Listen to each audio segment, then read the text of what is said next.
All right, people. All right, people. Come on in. This is live, uncut, and unedited. This is where we tell the truth and shame the devil. I know we just came on a little bit late, but we got to work through the kinks, work through the kinks, and we've done that now. We here. We waiting on a few of you guys to come on in, and as promised, I'm here. We're here. I got two special guests in the house tonight, and they want to break down how to buy a home and how to repair your credit. But Yes, before you sir. guys get started, just hold on before I introduce you. We gotta, I gotta get the crowd warmed up in here. Get warmed up. I'm the hype man. I'm the hype man. I gotta, And so people, one thing I've learned in life that we have to support each other in our business endeavor. Sometimes a lot of us we think that people that look like us, they don't know what they're doing, or it got to be some type of scam or something. That's not always true. As they always say, the other man ice is colder than the other man and ours. So people, listen, these are two professionals. Brother Joseph remind me of me because he's from where I'm from. You know what I'm saying? We're from the streets, so we might not talk with correct grammar all the time, but we get the job done. We get Right. the job done. We definitely get the job done. So what I need you guys to do before we get started, share the video, tag someone. I'm gonna do that myself. I'm going to share the video, and we're on we're streaming live from YouTube, Twitter X, Facebook. I got two Facebook pages, so we're gonna get the message out, and I need you guys to and we're gonna talk. We're gonna leave a little session over where you guys can ask a question, and it's gonna be great. It's gonna be great tonight. I've been waiting on this, people. I've been waiting on this. Marissa been on me, y'all. She been on me. I tell you. So listen, that's a good sign that she taking care of business. Yep. Thank you. That's definitely a good sign. Because sometimes I drag a little bit. Y'all know I might come on at 10:30 at nighttime at 11 o'clock. So, all right, what we're gonna do. Let me see how many people I got on here before we get started. Okay. I need a few more people. I need a few more shares, people. A few more shares. A few more shares, because I don't want them to start repeating themselves. Y'all come in late, you drag in late. We don't want that. This is real serious. So those of you that's out there, you need to get your pen and piece of paper out there. They'll be giving you their number and stuff like that. Also, I'll be taking calls. And y'all know my call-in number is 872-299-0808 or 872-297-6389. So, all right, let me see who in there visiting. All right, we got Sharice. Hey, Sharice, Karen, how you doing? All right. Rochelle Simpson, I see you. I see you. Ronnie Johnson. All right. Mel Adams. All right. All right. I see you guys in here. Y'all ready to rock and roll. Now, now let me tell y'all about my audience. Now, I have a diverse audience. I know I'm black, but we got all types of shades of color in here. So, Right. so I that's love it. what it is. I love it. And now, Marissa, we're gonna start with you, and I want you to introduce yourself and tell us a little bit about you and how you got started and all the good things. So, my name, Merissa Alexander.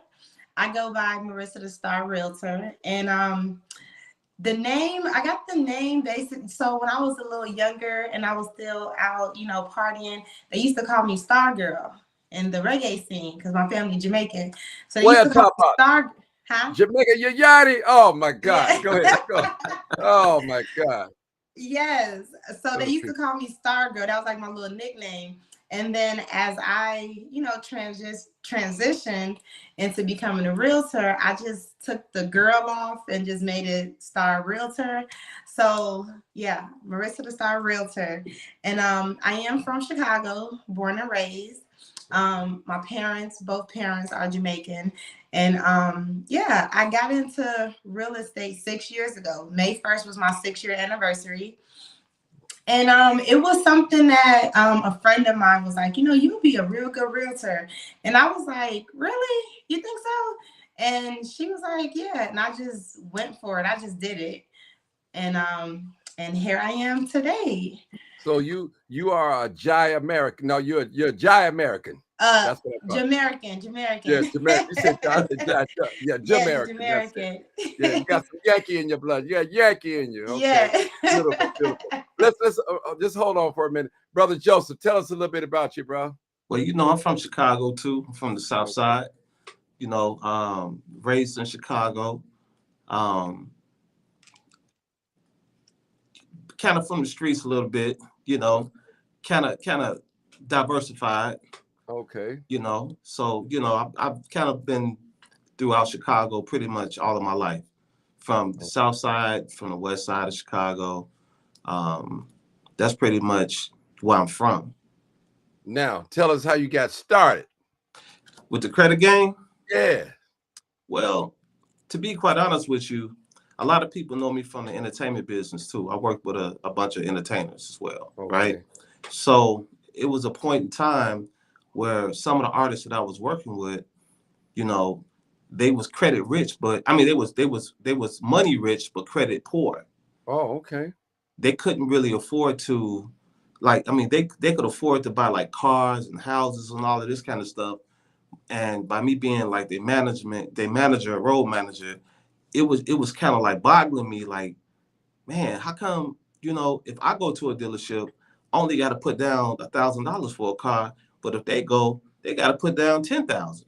Mm-hmm. So it just kind of like put me in a different mindset, like, like, okay, just because you get cash money, that doesn't mean anything in the world, because sometimes, credit. So I started thinking like, man, I got to start teaching these guys about having credit.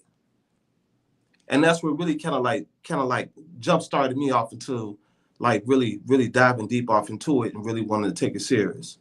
And then once I figured it out, man, I turned it into a business.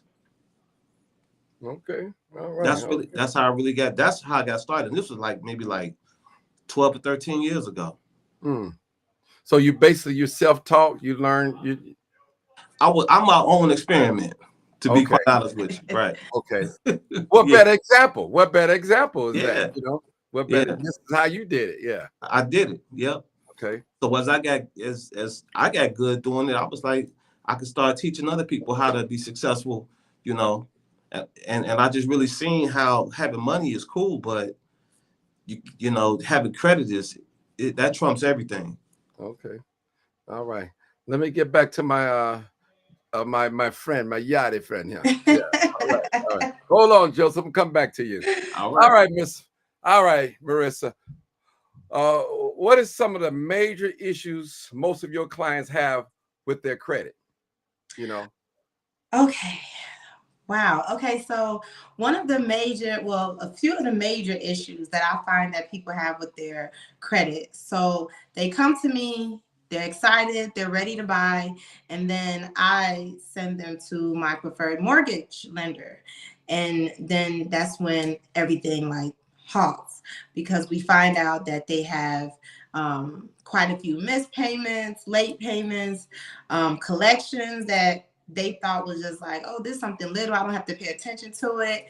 Probably just recently closed a bankruptcy.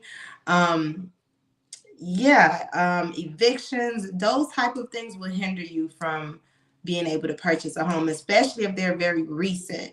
So those are a few of the main issues. And then with credit is the number one. That's like the main thing most people have.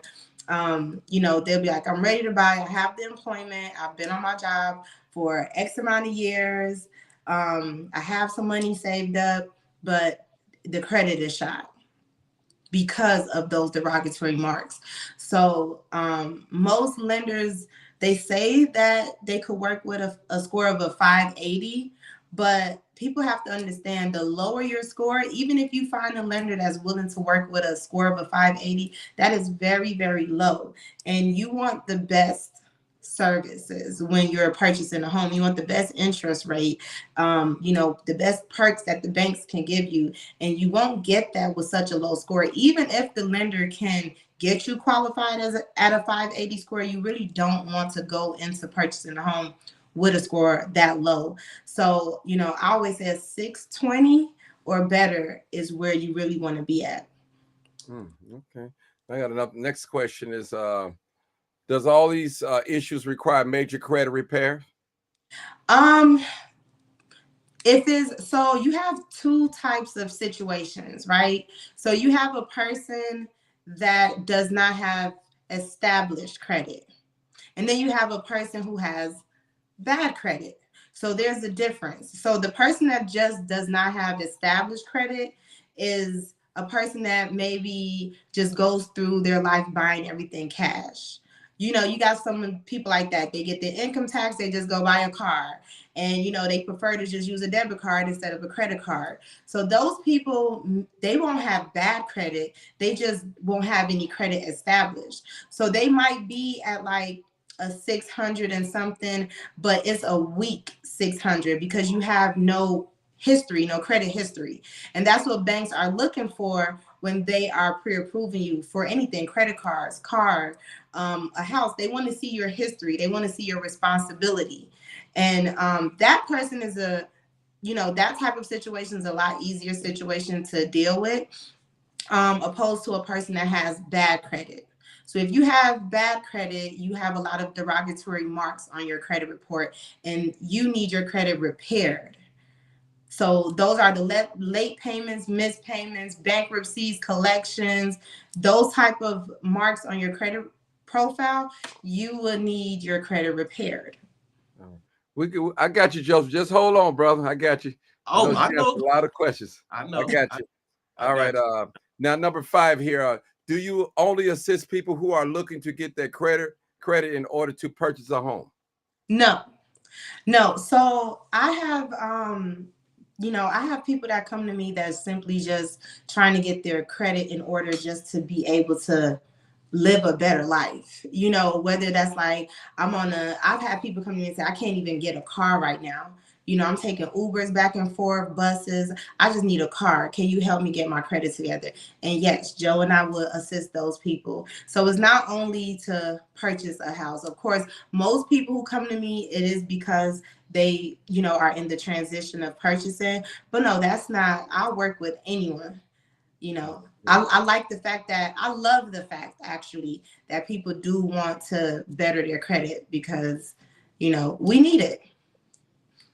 Okay. We need you got to have good credit out here. It's more powerful than walking in a dealership with a lump sum of cash, but your credit is, jammed up. A person can walk into a dealership, and I'm speaking from experience because I've done it. Okay. I had a person that was trying to buy a car, was willing to put down 1,500, and they were like, no, your credit is shot. Then he took it up a little bit more. It was still just like, no. So he called me like, can you help me get this car? And I was like, okay, this was some years ago before I even really understood how powerful credit was. And I was like, well, I ain't got no money to put down. This was back in 2014. So I went up to the car dealership, and they was like, can you help him? And I was like, I'll try. This was my kid's father, just to so like, can you help him? I hope he ain't listening now. You're telling on him. So like, can you help him? So I'm like, okay. I'm like, so all I did was type my social in. And within like 3 seconds, they were like, you're approved and you don't have to put any money down. And he was like, so I'm willing to put all this money down. And she got it without no money down, but it was because my credit score was like great. So that at that moment, I realized, because I looked at him like, oh, now you can't tell me nothing. Because at that moment, I realized my credit was more powerful than all this money that you have. So I just realized I have to make sure that I keep my credit in great standing because I don't have to have any money and I can still get whatever I want. All right. Brother Joe. Yes, sir. All right. You already told us a little bit about you now. So you already told us what made you go into credit repair. So what is a credit dispute? Break that down to us. Basically, a credit dispute really is a person that's really not trying to, a dispute is to dispute anything that's on your credit profile that's derogatory. Okay. That's what a dispute basically is. Okay. All right. Now, All right. My next question for you is: Can a bankruptcy hurt your credit score? oh, absolutely. Okay, tell us how, and A what bankrupt. I know there's different types of bankruptcy, 13 and 7. Yeah, yeah. Okay. So a lot of times, like when you dispute, when you're doing bankruptcies, they'll try to tell you that a bankruptcy won't hurt your credit, right? Right. But I'm here to tell people that a bankruptcy will and definitely hurt your credit. But if you don't really understand and know what a bankruptcy is, it'll just sit on your credit report for 7 years, if not longer. So basically what a bankruptcy is nothing really but a public record, right? Mm-hmm. And you just got to know how to take that public record off of your credit report. Mm-hmm. And that's what a lot of people don't know how to do, is take the bankruptcy off the credit report. Okay, that's all right. Okay, brother Joe, look at you. You got my antennas going up now. All right. All right. Now, can a bankruptcy be removed? You just basically told us. Can it be removed? Absolutely. Absolutely. Okay. Well, I don't want you to tell all your tricks. No, well, I ain't gonna tell the sauce to how to do it. Right. Because then I'll be out of business. Okay. But the main thing is, to answer your question, yes, it can definitely be taken off your credit report. Okay, again, for my listeners and for you, Joe, as well, what's the difference between personal credit and business credit? So explain the difference. Joe just went offline. Somebody's phone probably rang. Phone hear me? rang. Yeah, I hear you now. Go ahead. So what's the difference between personal credit and business credit? Can you hear me? Yeah, I hear you. Okay, I can't. Hold on. Let me try to. Okay. Just go out and come back in then. You can go out and come back in. Hold on for a minute. Okay, because I hear him loud and clear. 1 second. Yeah.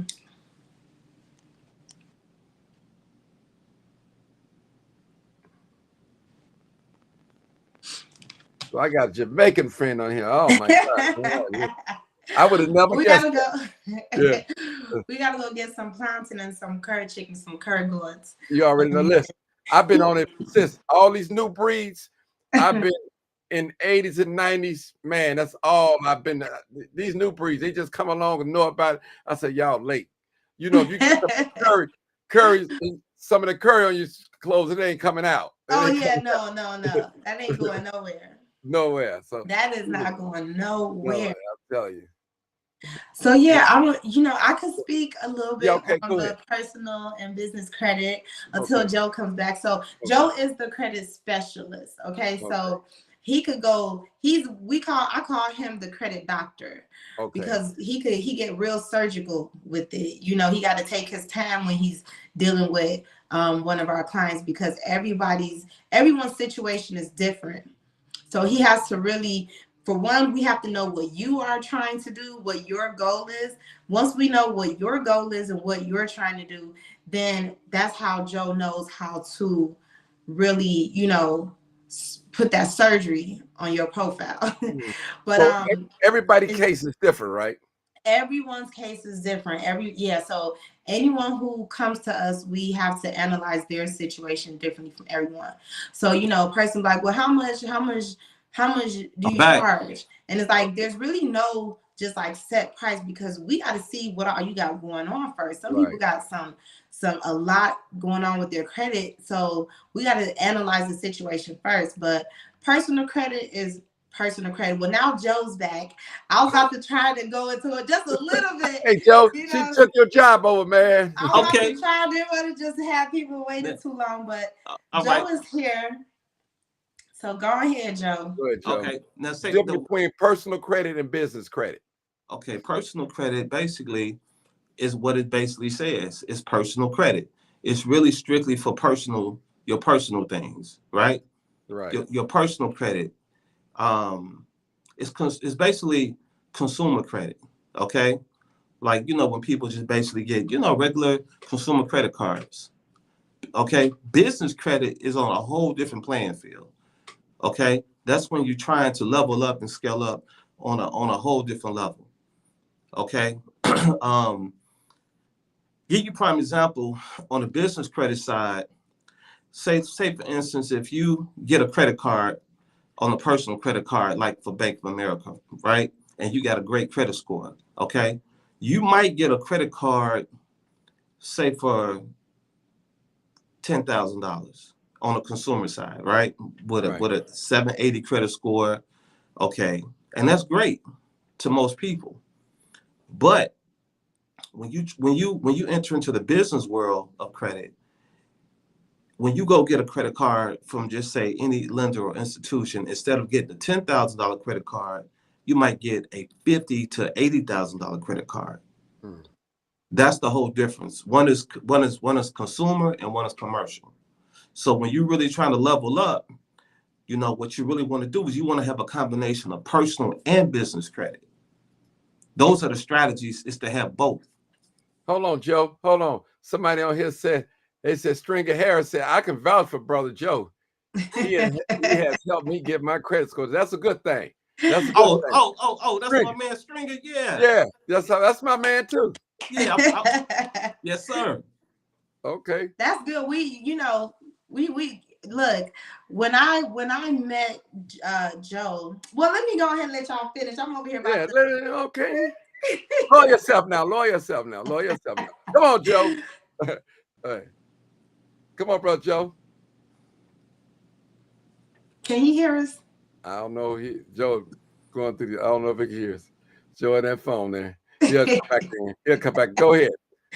But so so this is the thing when it comes to what I always advise people to definitely focus on understanding the importance of personal credit and building your personal credit before you step because you can mess it up just like you can mess up your personal credit. You can abuse it the same way. So like he said, like Joe said, stepping into the business credit world, that's a whole different, that's a different playing field. Yeah, that's a whole different animal, man. But when people really want to really level up, man, that's the world you want to really tap off into. It's the business credit world. Well, let me just say something off the record. Some people I've noticed, especially us, we go and do all this hard work, get our credit straight, and we just mess it up.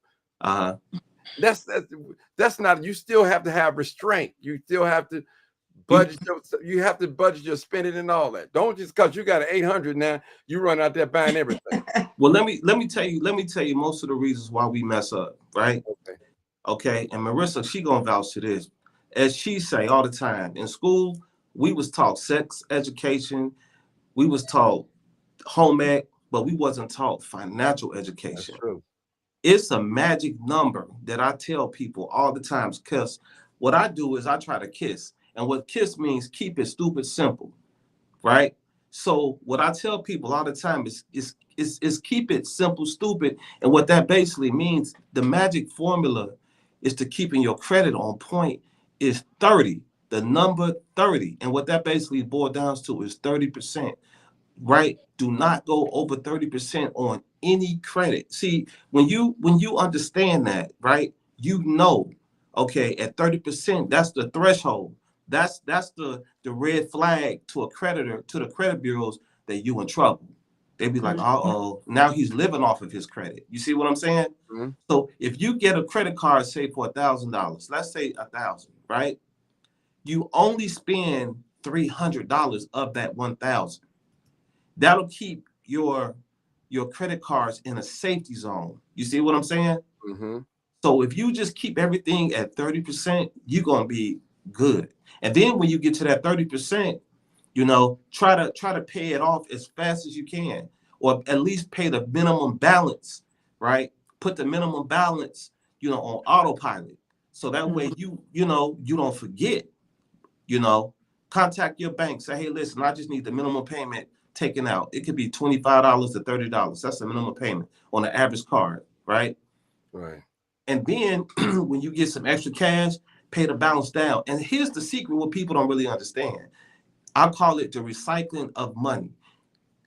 A credit card and a debit card. A credit card and a debit card is the worst instrument any of us can ever use. And the reason why is this. I'm going to give you some real street game, right? If you turn around and put money on your debit card and you spend it, right? Right. You can't re-up. It's over with. But guess what? If you get a credit card, right, and you spend $300 and you pay it back, you to read up on a credit card because now you can keep reusing the money all over again, back to back, back to back, back to back. And on top of it, you're doing two things other than one, right? You getting your money right back in your pocket, and what you're doing is you're showing the credit bureaus that you're able to pay your bills on time. Gang. Okay. Yeah. See, I'm in a dilemma like that right now. See, I'm over 30%, but I'm never late paying my card. But it's like it's defeating the purpose. You gotta listen. Bring it under. All you gotta do, you gotta just basic math. Break it down to 30% to watch your credit score jump up out the roof. Okay. So can I add? Yeah. Go ahead. So this is what I want to add. Everything that Joe is saying is correct, and that term is credit utilization, right? So if you've heard that term and you didn't know what that meant, basically what he's referring to is your credit utilization, and what they look at is that 30%. Now, as we know, life happens.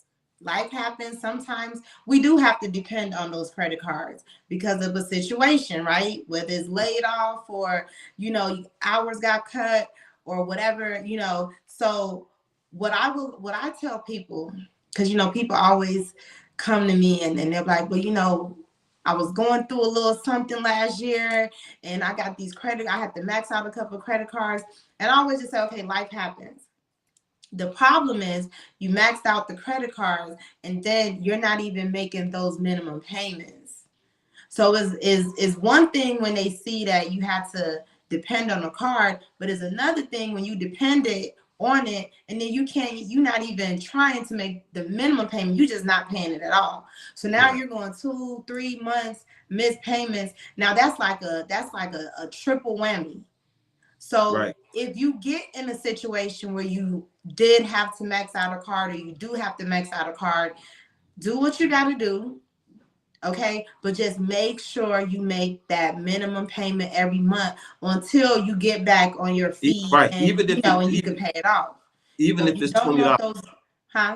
Even if it's a $20 payment. Yeah, even if it's a $20 payment, make that 20 because that looks better than just paying nothing. Right. And that's why we tell people, to take the minimum payments, get in contact with your bank, talk to your banker, and set your minimum payments on auto pay. Right.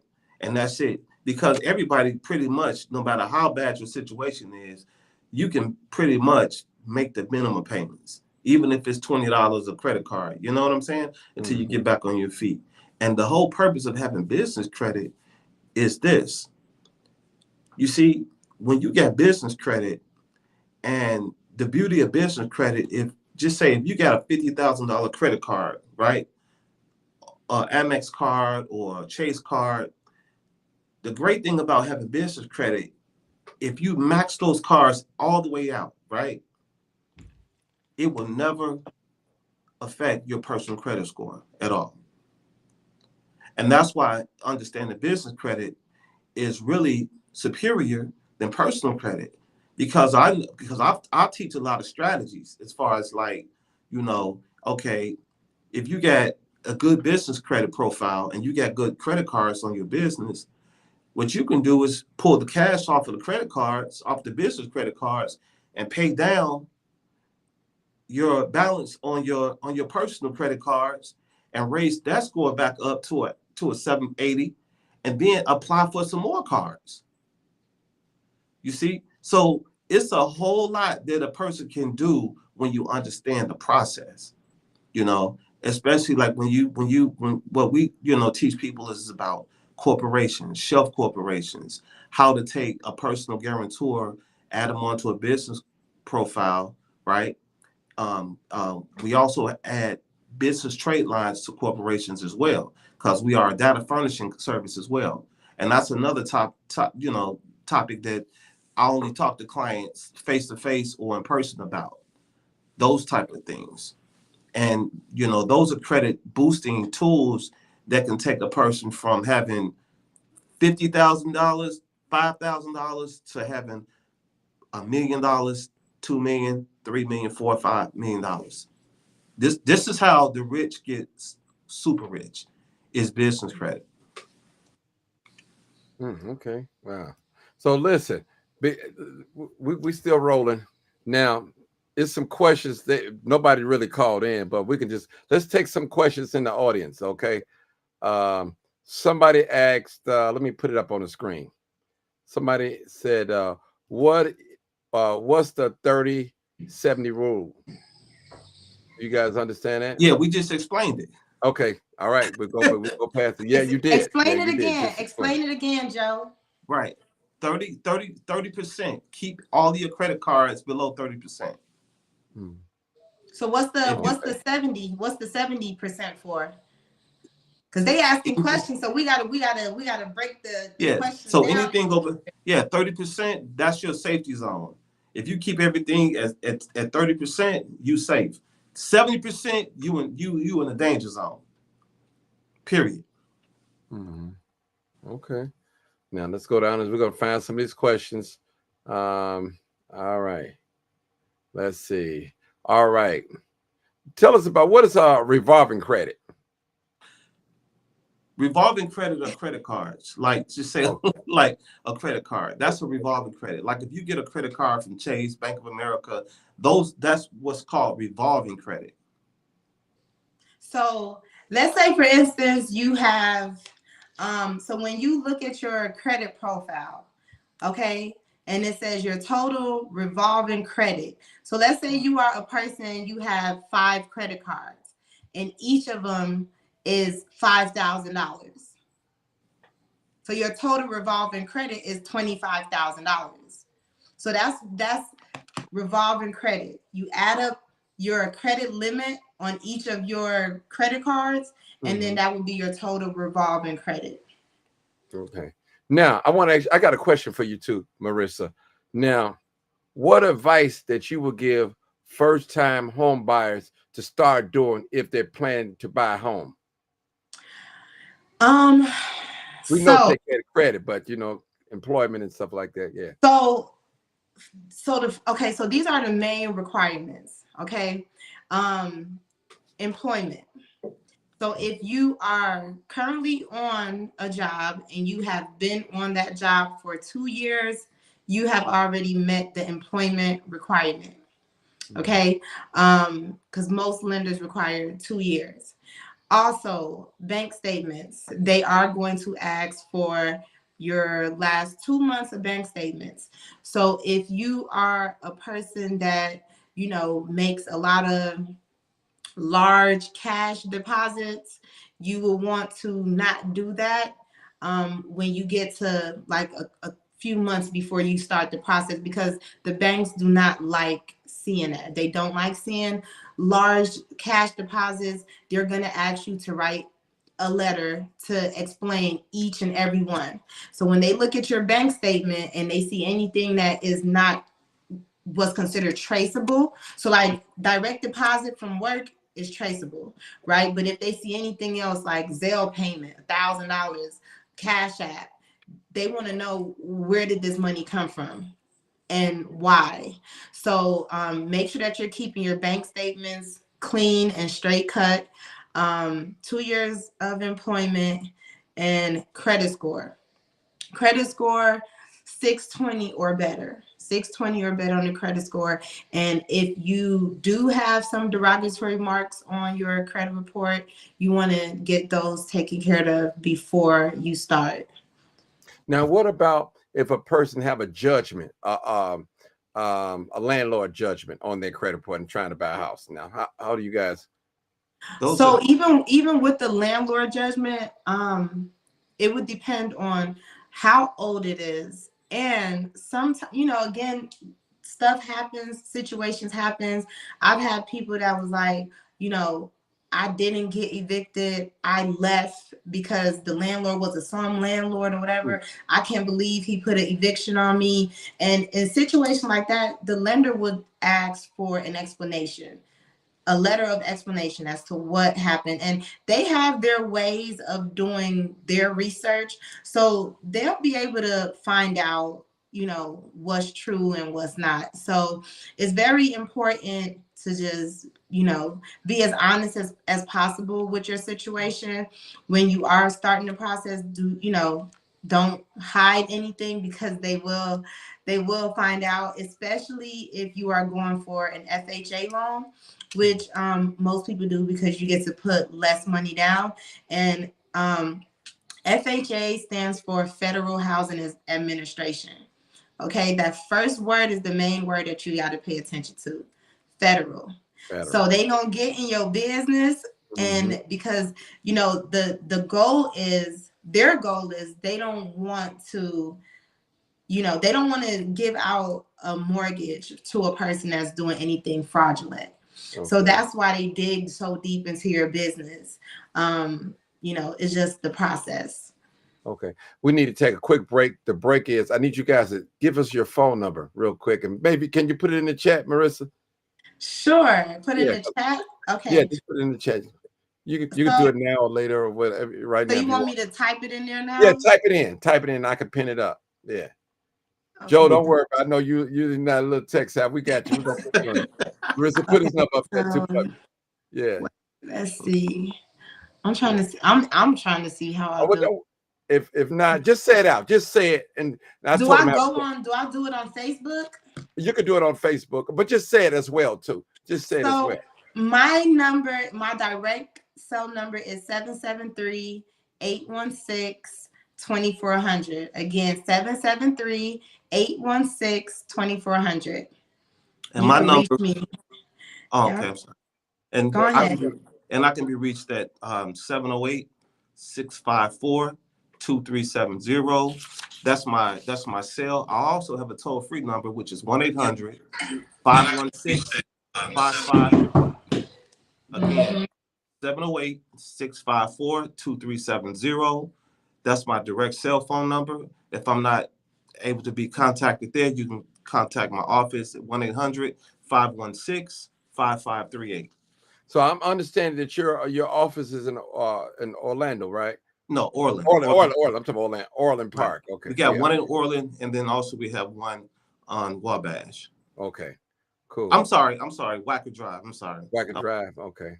Right. Is it overlooking the lake? Yeah. All right. I know it. So listen, Brother Joe, what would you recommend someone just not really interested in buying a house, but they want to get their credit together to purchase a car? Man, that's the simplest thing in the world. Right. Basically, what I recommend, honestly, is number one, let me review their credit report, right? Right. Once I look at the credit report, then I can kind of tell exactly what direction to take them in. Okay, cool. He went out again. Go ahead, Merissa. He back. I'm sorry. Okay. I'm back. So basically what happens is this. A lot of times a person's credit might not be as bad as they think it is. They just might need a jump. So we might be able to say, okay, listen, man, we can put some trade lines on your report, some seasoned trade lines to give you a boost on your credit. So if a person is at a 680, right, to get the best interest rates, they might want some real heavy trade lines, like $40,000 to $30,000 lines of credit that we can add on to their profile. So when they go to the dealership, their score is super high, and then the interest rates will go lower, and then the banks, will be a little bit more friendly. Then they'll more than likely get approved. Okay. Either with no money down, or just maybe very, very bare minimum. Okay. Now I remember when I first started trying, this was years ago, to try to repair my credit, and I was thinking that okay, I can go in like next, I go in today, and I have perfect credit next month. So I tell people that it's a process. It's definitely, see, listen, it's definitely a process. Okay, it didn't take 30 days to mess your credit up, and the show ain't gonna take 30 days to fix it. But there are other solutions, right? Then also, depending on if you have no credit, right? Mm-hmm. If you ain't got no credit, as they say, no credit is bad credit. That's not true. If you have absolutely no credit, that's even better, especially with what we know how to do. Because we'll add some primary accounts and some good trade line accounts to a person's credit, report, and their scores is going to jump all the way up. So having no credit is still a good situation if you have no credit. You just have to know the right people to show you exactly what to do to get you a great credit score. Okay, I have a question for you, Merissa. All right, suppose I'm a new home buyer. I want to purchase a home, and I got this outstanding People gas bill for $5,000. Oh my God! Help me out! Help me out! So you have an outstanding People's Gas bill. So is it in collections? Yeah. Basically, that's what you're saying. Yeah. Okay, so that is going to look awful. That's probably hurting your score by probably like 300 points. So the best thing in that situation, I would say is to, definitely try to settle. Joe May can get that off. He probably can. Like I said, every situation is different. Right. But if you go to credit repair way, it may be able to be removed. If you go, the regular route, you can try to settle. Meaning whoever the debt collector is, you can call them. Most of the time, they'll settle out for sometimes half of what the total is, and then you can just make payments on that. And if you can prove that it maybe really wasn't true, you can try to dispute it. It's a few ways that you could go about it, but you would definitely want to get that taken care of. Right. A lot of that is an understanding of your consumer laws, right? So if you understand your consumer laws, you will know about how to dispute things, because the number one thing pretty much is about the validation process, right? You have to pretty much go into a situation where it's that if they can't validate a bill, meaning the creditors, 9 times out of 10, legally, it has to just come off. Give me 1 second, guys. Okay, I know where you're at. Sorry, we're just letting you know. So I have Mr. in the comments. So Mr. Lewis Ramsey, he said instead of making the minimum payments, make the payment in full, and also make the payment in half could help a person. So he's not wrong, but you got to understand credit companies, these credit cards, they make their money off of the interest. Okay. So if you have a $500 credit limit and you spend $500 and then you pay that $500 in full next week, how is the credit card company benefiting off of you? I know people who actually got their account closed because that's how they use their account. They will spend it, pay it right back, spend it, pay it right back. The banks don't want to see that, because if you got the money, what you need the credit card for? And and they're not making any money off of you. That's just the honest truth when it comes to credit cards. So what I've done, which has helped my credit, I will have $500. I'll spend $500, but I'll take the hit and pay a little interest and just make a minimum payment, because that's what they want to see. They want to see responsibility. They want to see that you can make a payment on time every single month repetitively. They don't want to see that you got the money, because then how can we trust you with credit? If that's the case, we could just give you the money. you have a credit card. So we want to be able to trust you with a credit card. We're expecting you to use it and not to be able to pay it all back the next day. That's not the purpose of a credit card.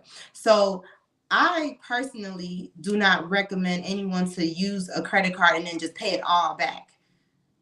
Even if you have all the money, make those small payments on time, on time, on time, because that's how you're building your history. That's how you're building your history. So, it'll be probably like, a few dollars of interest, but it take money to make money. Mm-hmm. Right? And you have to invest in yourself. And that's a part. You got to look at it like the interest that you're paying, that's like your investment in yourself.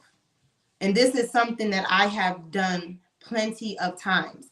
I will have the money, but I just spend it on the card and then pay it back little by little, little by little. And then, after like 7, 8 payments, then yeah, you could go ahead and knock it out. But for the first few months, make those small payments, but still have your money put to the side somewhere. But I definitely don't recommend just spending and paying it all off, spending, paying it all off, because you're not building a history. You're not building that history that way. I saw some, where it said, I can't remember her name, but she said that she has a small business. I don't remember, I can't see her comment, but she said she has a small business and she's looking to build business credit, but her credit is bad. So the good thing is that for the most part, when you start, getting into the world of business credit and you're applying for business credit cards and things of that nature, they do go off of your personal credit as well. So every business credit card that I have, it also went off of my personal credit. But once a year or so, that's something that Joe can help you build without it intertwining with your personal credit. Wow. I'm back, y'all. That's what he You back, Joe? All that's right. why he I'm back. specializes in building business and personal credit. So even if your personal credit, isn't the best, he can help you get your business credit off the ground. Oh, perfect. I Perfect. heard a lot of people sell lines. How much are trade lines? Well, Miss you got Lane. different prices on the trade lines, right? Now you got personal trade lines and you got business trade lines. Are they interested in the personal or the business? No, she just said I heard people sell trade lines. How much are the trade lines? So it depends on the credit. It depends on a couple factors. And when it comes to buying trade lines, you got to be careful because you have these sites online that you could just go and literally just purchase these trade lines. But you got to be careful because all of them, are not legit, and some of them won't actually hit your credit profile. But the price of a trade line can depend on the history of that trade line. So the history, the credit limit, the Right. bank, because like for instance, you got American Express and Discover. Those are really hard cards to get, opposed to like Capital One or a something. Capital One. So like a trade line for a Capital One card that's only 3 years seasoned and probably like a $3,000 credit limit, that'll be a lesser price than an American Express. That's a Right. Cause 7 year seasoned card and it's probably like a $12,000 credit limit. yeah, cause I had So a it just I all just depends. yeah, I actually just sold some trade lines today, and the client, believe it or not, she was born in 1950, no, 1947, right? 47. And one of the things too, also about trade lines, they got to be age appropriate. So people like, you got to be real careful about buying trade lines that's not age appropriate. Because if you're just 20 years old and you put a 30-year trade line on your credit report, that's kind of like, the credit bureaus and the algorithm I mean, and the way the algorithm of the credit bureaus are going to look at it is like it just don't make sense. So a person that's 22 years old, they should only really just have a trade line, you know, for maybe 2 years, 3 years old, something Joe, like that. may I say something, man? Now I ain't gonna lie. Yeah. Lord forgive me what I'm about to say. Listen, when we was young coming up, I grew up dirt poor. So we use Uh, everybody's social security number. Like what I was hey, hey, I was hey, probably 10 years old and they had lights in my name in the phone. Seriously. no, no, Yeah. I get it. I know it's I not a get it. joking matter, but I just had to say that. Yeah. Man, come on, man. We from the hood, man. Shit. Yeah. Well, we know we used to open up the boxes. When Yeah. the lights go out, we knew Yeah. how to open up the boxes and take the plugs off and plug them, you know, and you get lights back. Come on, man. I I'm know. from the land. I'm from the land too. Yeah. So that's why I'm experiencing what I know how to do because I know from each side of the fence. I know how to work the game from each side of the fence. So that's why I'm able to talk to people and tell them, like, man, this is how you do this. This is how this works. This is how, you know, you achieve this type of goal right here. And this is how you flip this money into that. You take this and put it over here, you know, because honestly, man, I done did it all. So Hmm. the best teacher is somebody that knows it from the front to the back, Hmm. Yeah. you know. And people say, I've heard, the crazy part is growing up for me, I would have never thought I would have had as many credit cards as I have. I have a little bit over 100,000 of revolving credit. Oh, okay. A revolving credit. Okay. And growing up, I just remember my mom always saying like she didn't like credit cards because they put her in debt. But the older I got, I'm just like, I started when I was about 20, 21, I started getting the pre-approval letters in the mail, and I would just rip them up and throw them away. And then one day I called my sister. She's actually watching the live. I called her. She's 3 years older than me. And she was already in college and everything. And I'm like, I keep getting these pre-approval letters. Like, what does this mean? And she was like, it means you're pre-approved for a credit card. And I'm like, so what should I do with this? And she was like, apply for it. And I was like, okay, but I don't know how to use a credit card. I'm about 20 years old. And she said, the best thing to do, now remember, this is my sister, just giving her little sister some advice. So she said the best thing to do is if you have the money, put the money to the side, but use the credit card. And then just keep your money to the side and then just use that to pay back. Therefore, you're not really putting yourself in debt because you have the money to pay it back, but you're building your credit by using the credit card. Okay, so that was how she told me how to use it, and I just followed her instructions and used it that way. And that's how I first got into using credit cards. But if I would have just went off of what my mom said, I would have been like so many people out here, like I don't like credit cards. They put people in debt. It's so many people that I meet that's like they don't use credit cards because it'll put you in debt. No, people put themselves in debt. The credit card does not swipe on its own. You know what I You do? know. Let me. I tell people to treat a credit card like somebody fronted you something off some work. Mm. Let me tell you. Let we gonna talk. We gonna I've been hold there. on. We gonna I've let's been talk there. for real. We gonna talk for real. Like, look, I like you got 4 credit cards, right? Name each one of your credit cards. Say this is say this credit card is Lil Rock. This credit card is Lil J. And guess what? Anytime you spend money off of that card, look at that card like somebody fronted you some work. And you Mm. say to yourself, you know what I'm gonna do? I gotta pay him back because if I pay him back, he gonna give me some. I can keep going back to the store. Hmm. That's if you just think of it like that, I can keep going back to the store. The same thing is with credit cards, right? They gonna front you the money because it's their money. The bank is their money. They like the homie. They fronting you some bread. You see what I'm saying? So when they front you the bread, all you gotta do is just pay them back. And the more you pay them back, it's the more they gonna give you. Period. That's it. You know what I'm saying? It's good debt and it's bad debt, right? Right. Good debt is paying them credit cards back, because the more you pay it back, it's the more money eventually you can go get. That's it. So when I be talking to the guys from the hood, you know what I'm saying? Because I can't talk to my guys from the streets like I could talk to somebody in a boardroom. I gotta break this shit down. Mm-hmm. And then when I break it down to them, they're like, damn, Joe, you right. That's all I gotta do is just keep paying it back.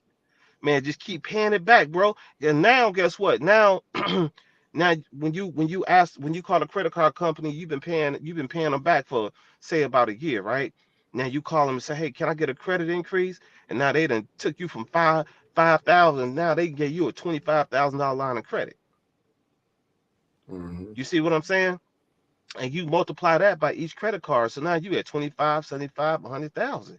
And like Merissa, Mhm. she'll tell you, you want to get off into the real estate game, right? Some people know that the banks won't lend you the money at that point in time. But if you got some good credit, you can actually get enough business credit cards and personal credit cards and draw down that cash. Come holler at Merissa. She'll sell you out. You can still, get a house with cash. I've had people to buy properties with credit cards, man. Like Mm. I done gave a person, I done fixed up their business credit, right? They done got over $180,000 in business credit cards, right? Right. They pulled the money off the credit cards and honestly went and purchased them a home with that money, with that Mm. card, with that. So it's And that's so much, and you that's know, totally legal, people. It's totally legal. What he said. uh, yeah, Totally. 100%, Yeah. 100% legal. It's Mm-hmm. 120% legal, Mm-hmm. you know. You don't you just got to know the game. That's it. You have to know it. So, Man, Marissa. I be Mr. trying to.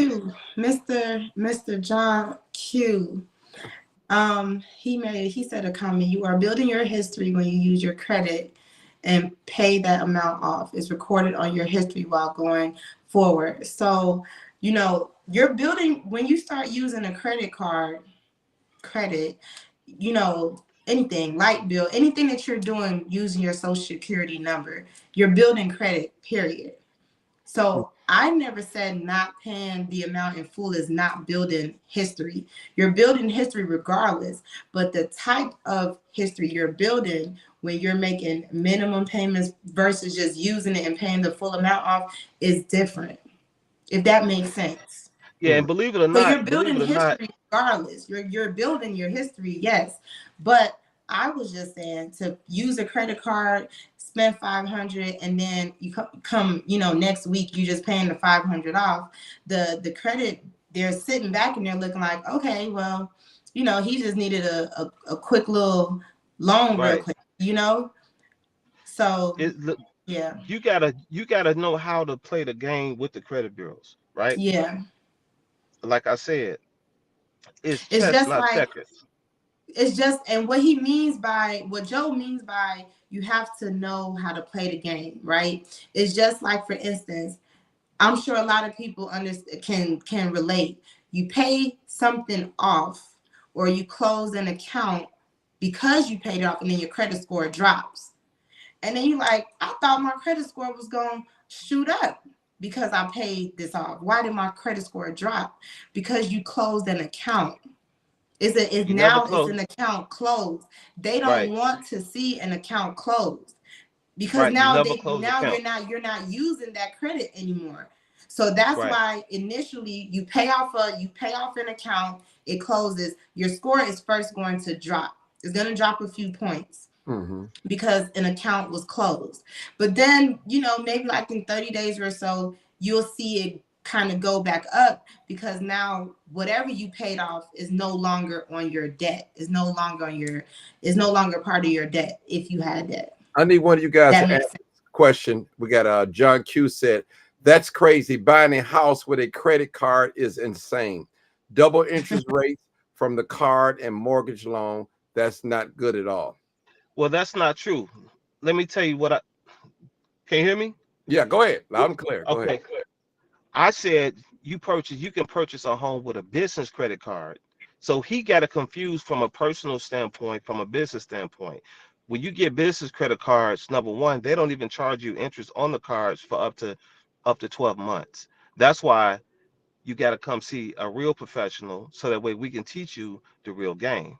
I would never tell a person to take a personal credit card and buy a home with that. Mhm. The strategy would be a business credit card. That's how you purchase real estate if you just can't, you know, go get a FHA loan, traditionally. Okay, that's what you do. That's how some people are able to purchase their Mhm. fifth and their their first So property. look at it like this, right? Because Joe made it clear at the beginning. Once you step into the business the business lane, it's a whole different playing field, right? He made that clear. Right. So think of it like this. A person that flip houses, right? You flip Right. houses. You see a property listed for $70,000 and you want it. If you have $100,000 worth of business credit line, you can go purchase that property using that business credit card for $70,000. Okay. And what did Joe said? The interest, you ain't even got to pay it back within like the first 12 months. You purchase that property, you rehab it. Within most rehabs should take about 2 to 3 months. After you rehabbed it, if you are in the right location, the right price range, it shouldn't take that long for that property to sell. Maybe 45 days for it to sell. So now you have used 45 days. So 3 months of rehab, 45 days to a little bit over 2 months to sell. So that's what, 3, 4, 5. That's 5 months, right? So you have not gained any interest on that $70,000 yet. You sell that property, you're getting that $70,000 back plus your profit. Now you can take that $70,000 that you made, pay that car back. Have you paid and any do interest? No, you have not. no But and do it but all over you again. did not have to use a red cent out of your pocket to purchase that property. Understand? And now you Right. have that $70,000 on that credit card to do it again and again and again. So when we're talking about flipping houses, that's why it's called flipping, because you're just using the same money over and over and over again and over again. That's how the wealthy gets wealthy. You think they out here using their own money to do this Man, stuff? listen. No, they're using the bank's money. So what Right. we're talking about, you can't think in the box and be able to understand what we're talking about. You got to be able to think out the box, because the rich people are not using their own money to do half of the things that they do. They're Okay, using the they are bank's using money. other people's money. Right. And that's what we're trying to teach people is how to think outside of the box, right? Because Mhm. it's so many people that say, "Man, I can't," but we teaching you how you can. Hmm. We teaching y'all the wealth strategies on how to do it. Everything that they did not, of course they can't teach us this stuff in school. And to go back to what Joe said, it's very important for us to learn this stuff and for us to educate one another, which Mhm. is why Joe and I have decided to go around our city, our state, and we've been doing interviews after interviews because we want to spread the knowledge, because this type of information is what we were lacked in school. They didn't want to teach us this type of stuff. Our Mhm. parents, our grandparents, they didn't want to teach them this information. If they did, don't you think as a race, it would be way more homeowners, way more business owners if our ancestors knew this information? It Mhm. will be way more. Exactly. You got the other races. They are adding their kids as authorized users on their credit cards at the age of 17, 18, already building their credit. Mhm. While our parents in their 30s don't even have a credit card. And if they do, the limit is about 500 or something. Right. We was taught So backwards. We was taught all backwards. the other races, they are at home teaching their kids the game, educating their kids, and getting them started in it from early. So by the time they're 20, the people that's owning the ones that's on the gas stations, you see they got the gas stations. Everybody is starting business at such a young age because their parents is teaching them, and that's where Exactly. we lack. That's what We we're the only lacking. we the only people that always, untrusting each other.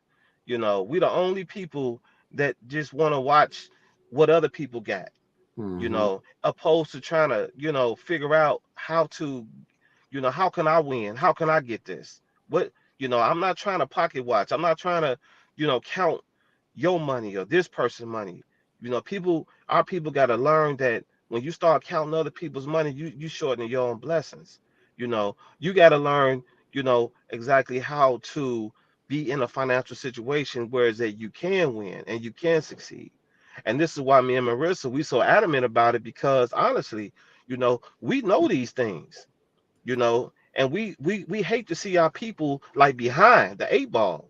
Mm-hmm. I hate to see a person, got a good job and they $100 away from living in Tinley Park because of their credit score. So now you got to be stuck over here in a project somewhere because your credit score is 540, and to live in Tinley Park you only required to have a 680.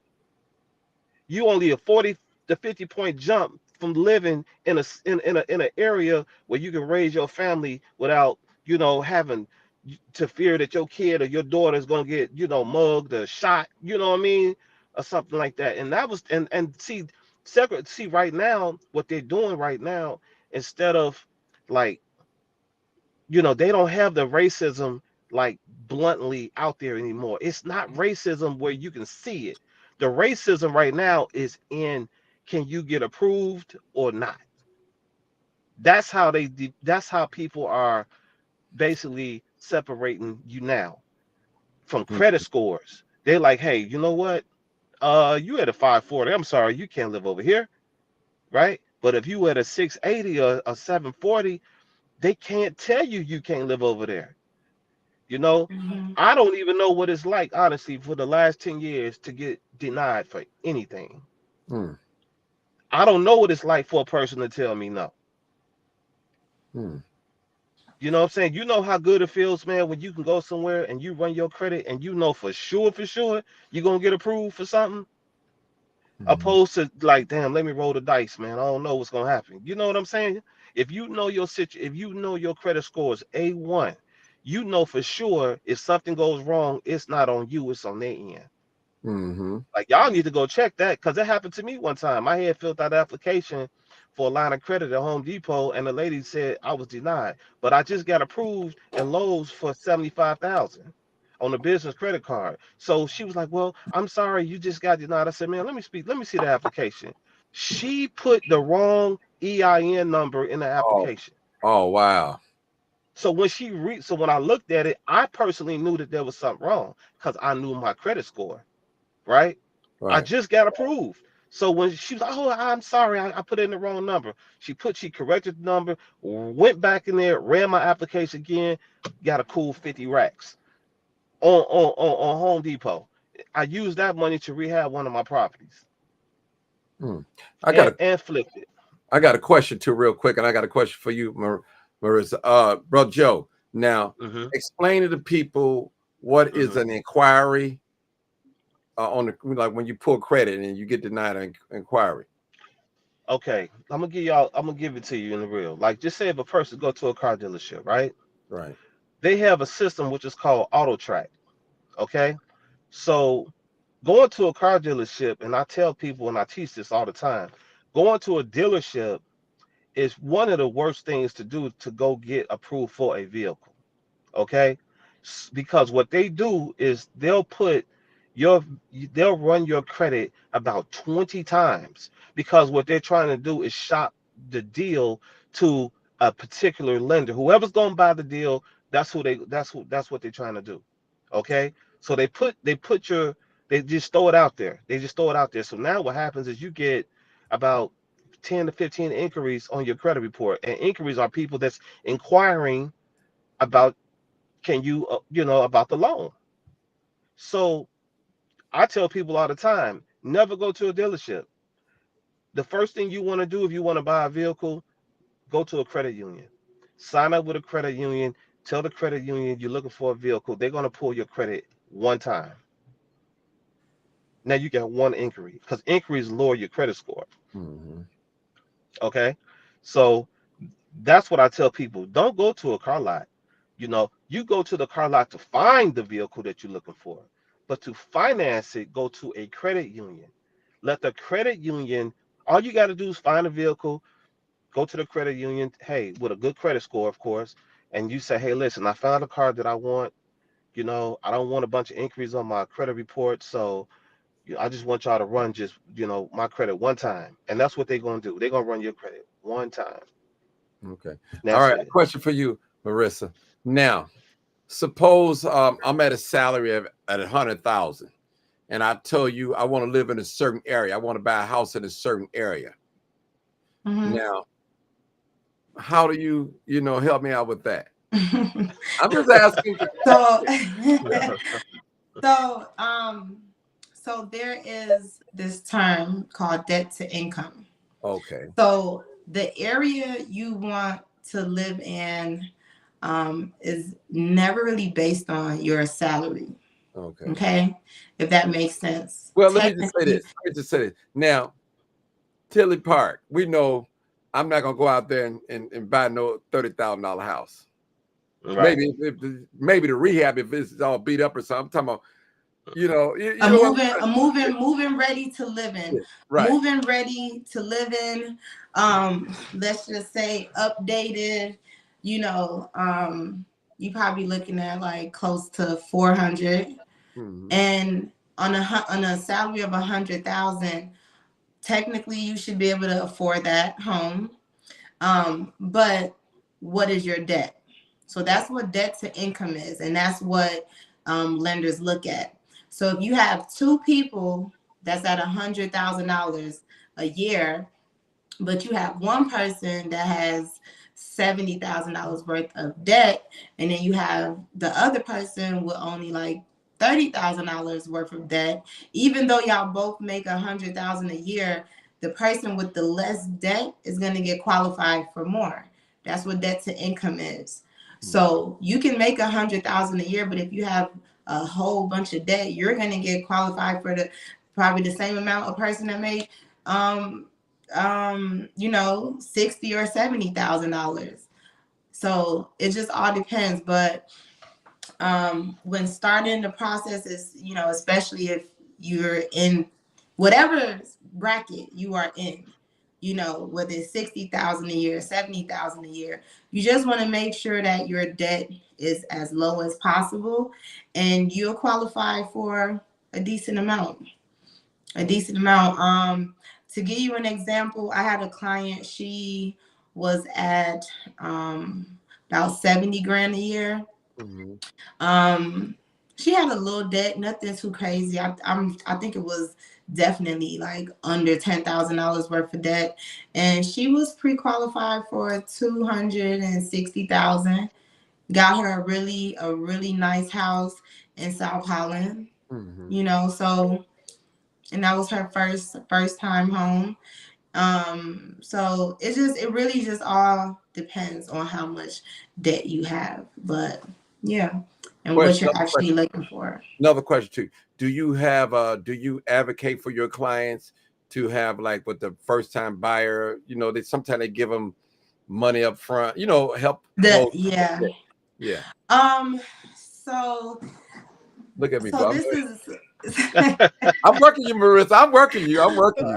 So, I mean, Listen, I actually I'm really, really, really, really, really love that question because a lot of, especially our people, we love to go for the down payment assistance, down payment assistance, down payment assistance. But I don't think a lot of people understand that when you get a down payment assistance and you're paying that money back. You're paying that money back on a separate loan. So when you buy a house and you get approved for down payment assistance, you have your mortgage payment, right? Your right. mortgage payment to the house.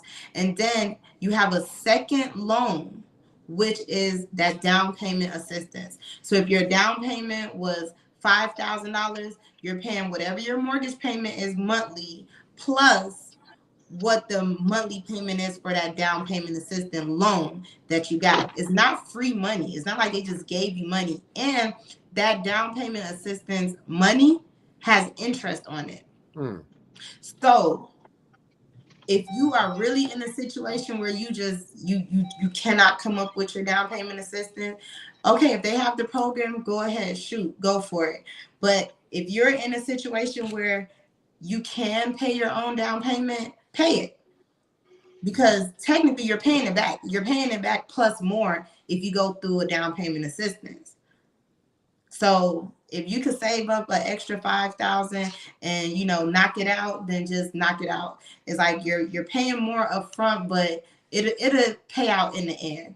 Okay. You know, so I'm not against down payment assistance. I'm not against it at all. A lot of my clients use it, and I have a lot of clients who actually come up with their funds and pay it straight out. And you know, it's whatever your situation is. If it works better for you that way, it works better for you. My sister actually just closed on her home. That big old key. I see it on Facebook. My sister actually just closed on her home last month. And you know, she came to closing with $0. She actually walked away with several checks.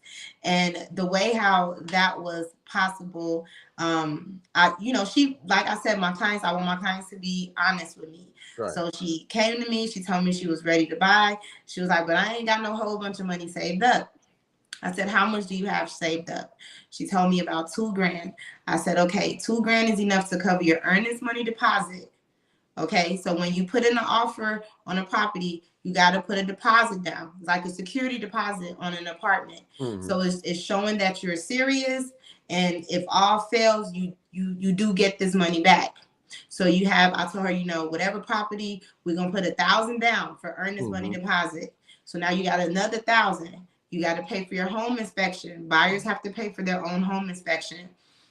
And you have to pay for your own appraisal, which is normally about $475. So now you got $475. Your home inspection was about $300. Hers was like $375, and your earnest money deposit. So that's that $2,000 that she has saved up. So now I had to work the deal to where she didn't have to come out her pocket for anything else.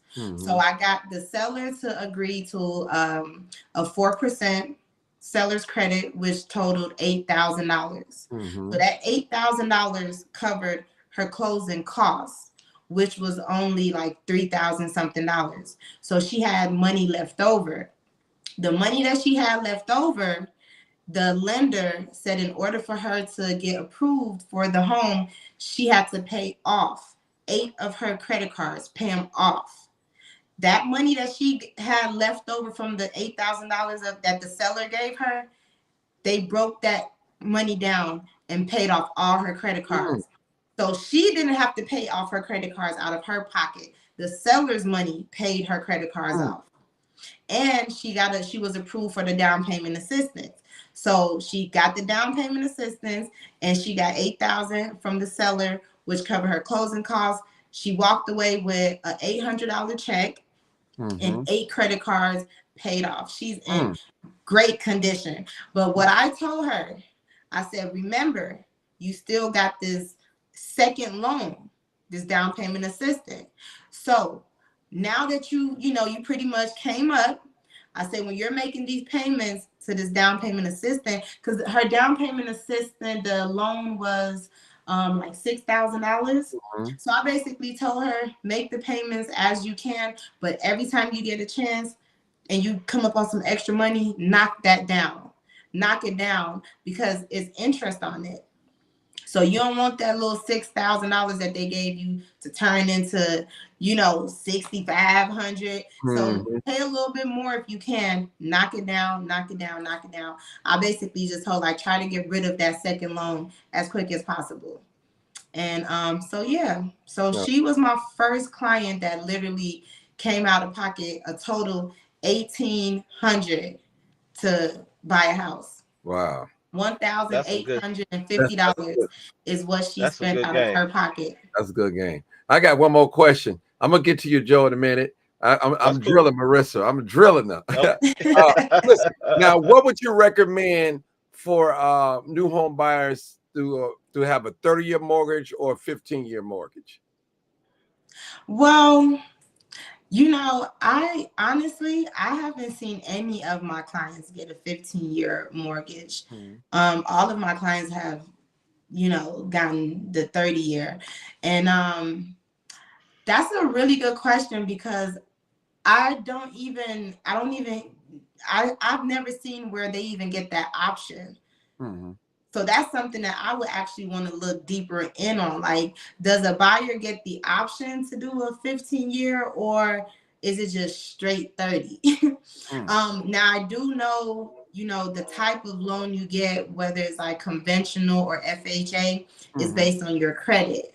It's based on your credit. So while everybody can get an FHA loan, well, mostly everybody can get an FHA loan, everybody can't get a conventional loan. Because your credit score has to be over a certain amount to get a conventional loan. But of course, it requires you to put more down, but there's less restrictions than FHA. So I've never heard of a situation where one of my buyers was given the option of, even when I bought my house, I wasn't given an option. And I just closed on my house in February. I wasn't given an option of, 15-year or 30. But I do know how you make your payments. You can knock that year down in half, depending on how you make your payments.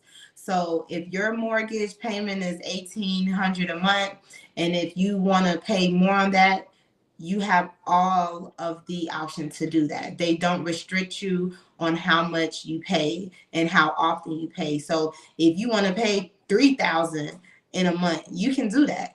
The lender, I've heard the lender say, like, you just have to let the mortgage company know that you want a certain amount to go towards the principal, right, so that correct. they can know how to divide it. But so as far as paying it down quicker in 15 years, you can do that. You just have to talk to you just got to talk to your mortgage company and let them know that that's what you want to do. And then as far as just one of the comments I saw someone say, I don't remember his name. He said that Joe was said not to borrow money, but to rob the bank. No, Saying we not gonna borrow money. Yeah. So it will only be robbing the bank if you don't pay it back.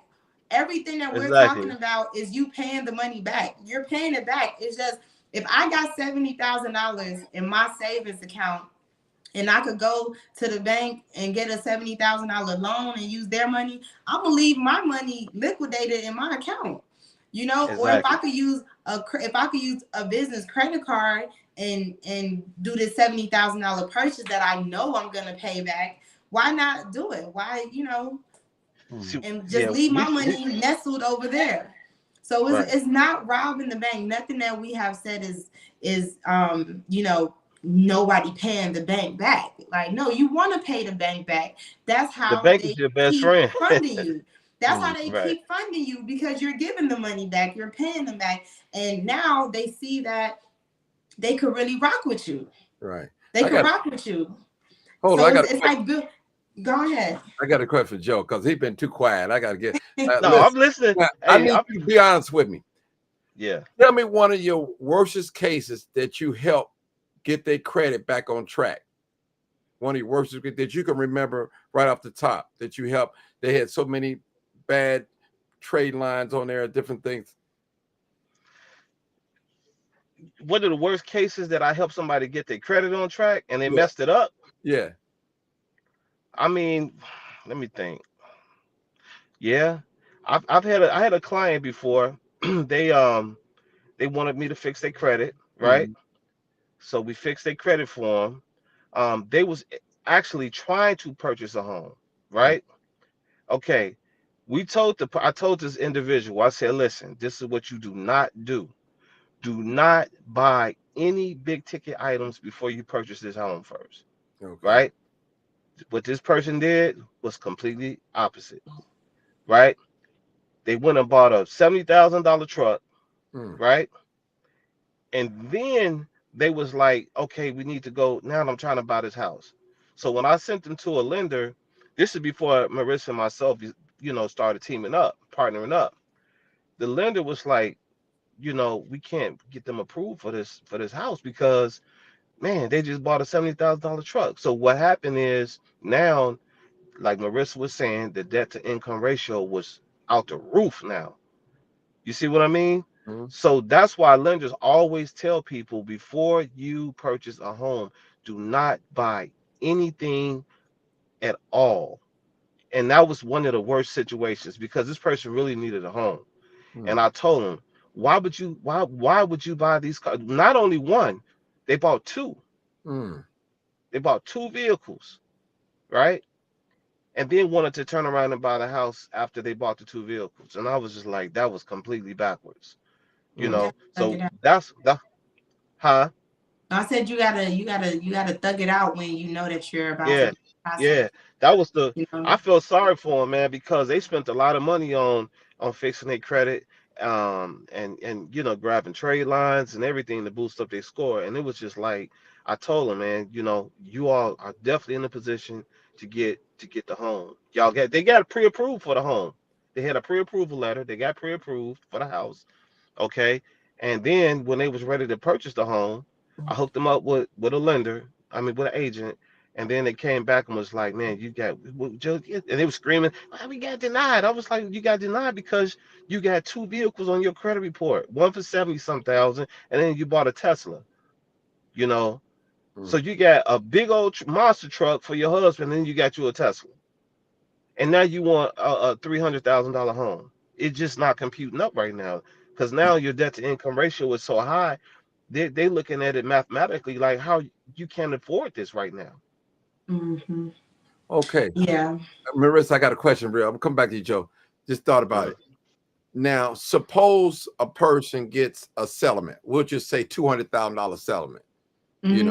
And but they don't have no income coming in, Okay. and they want to purchase a home, but not put the whole 2,000 on it, 200,000. 200.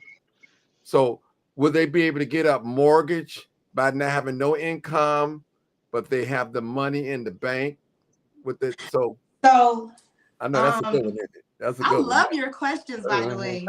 I love your questions. Oh my gosh. So you got a settlement for 200,000. Mm-hmm. You want to buy a home.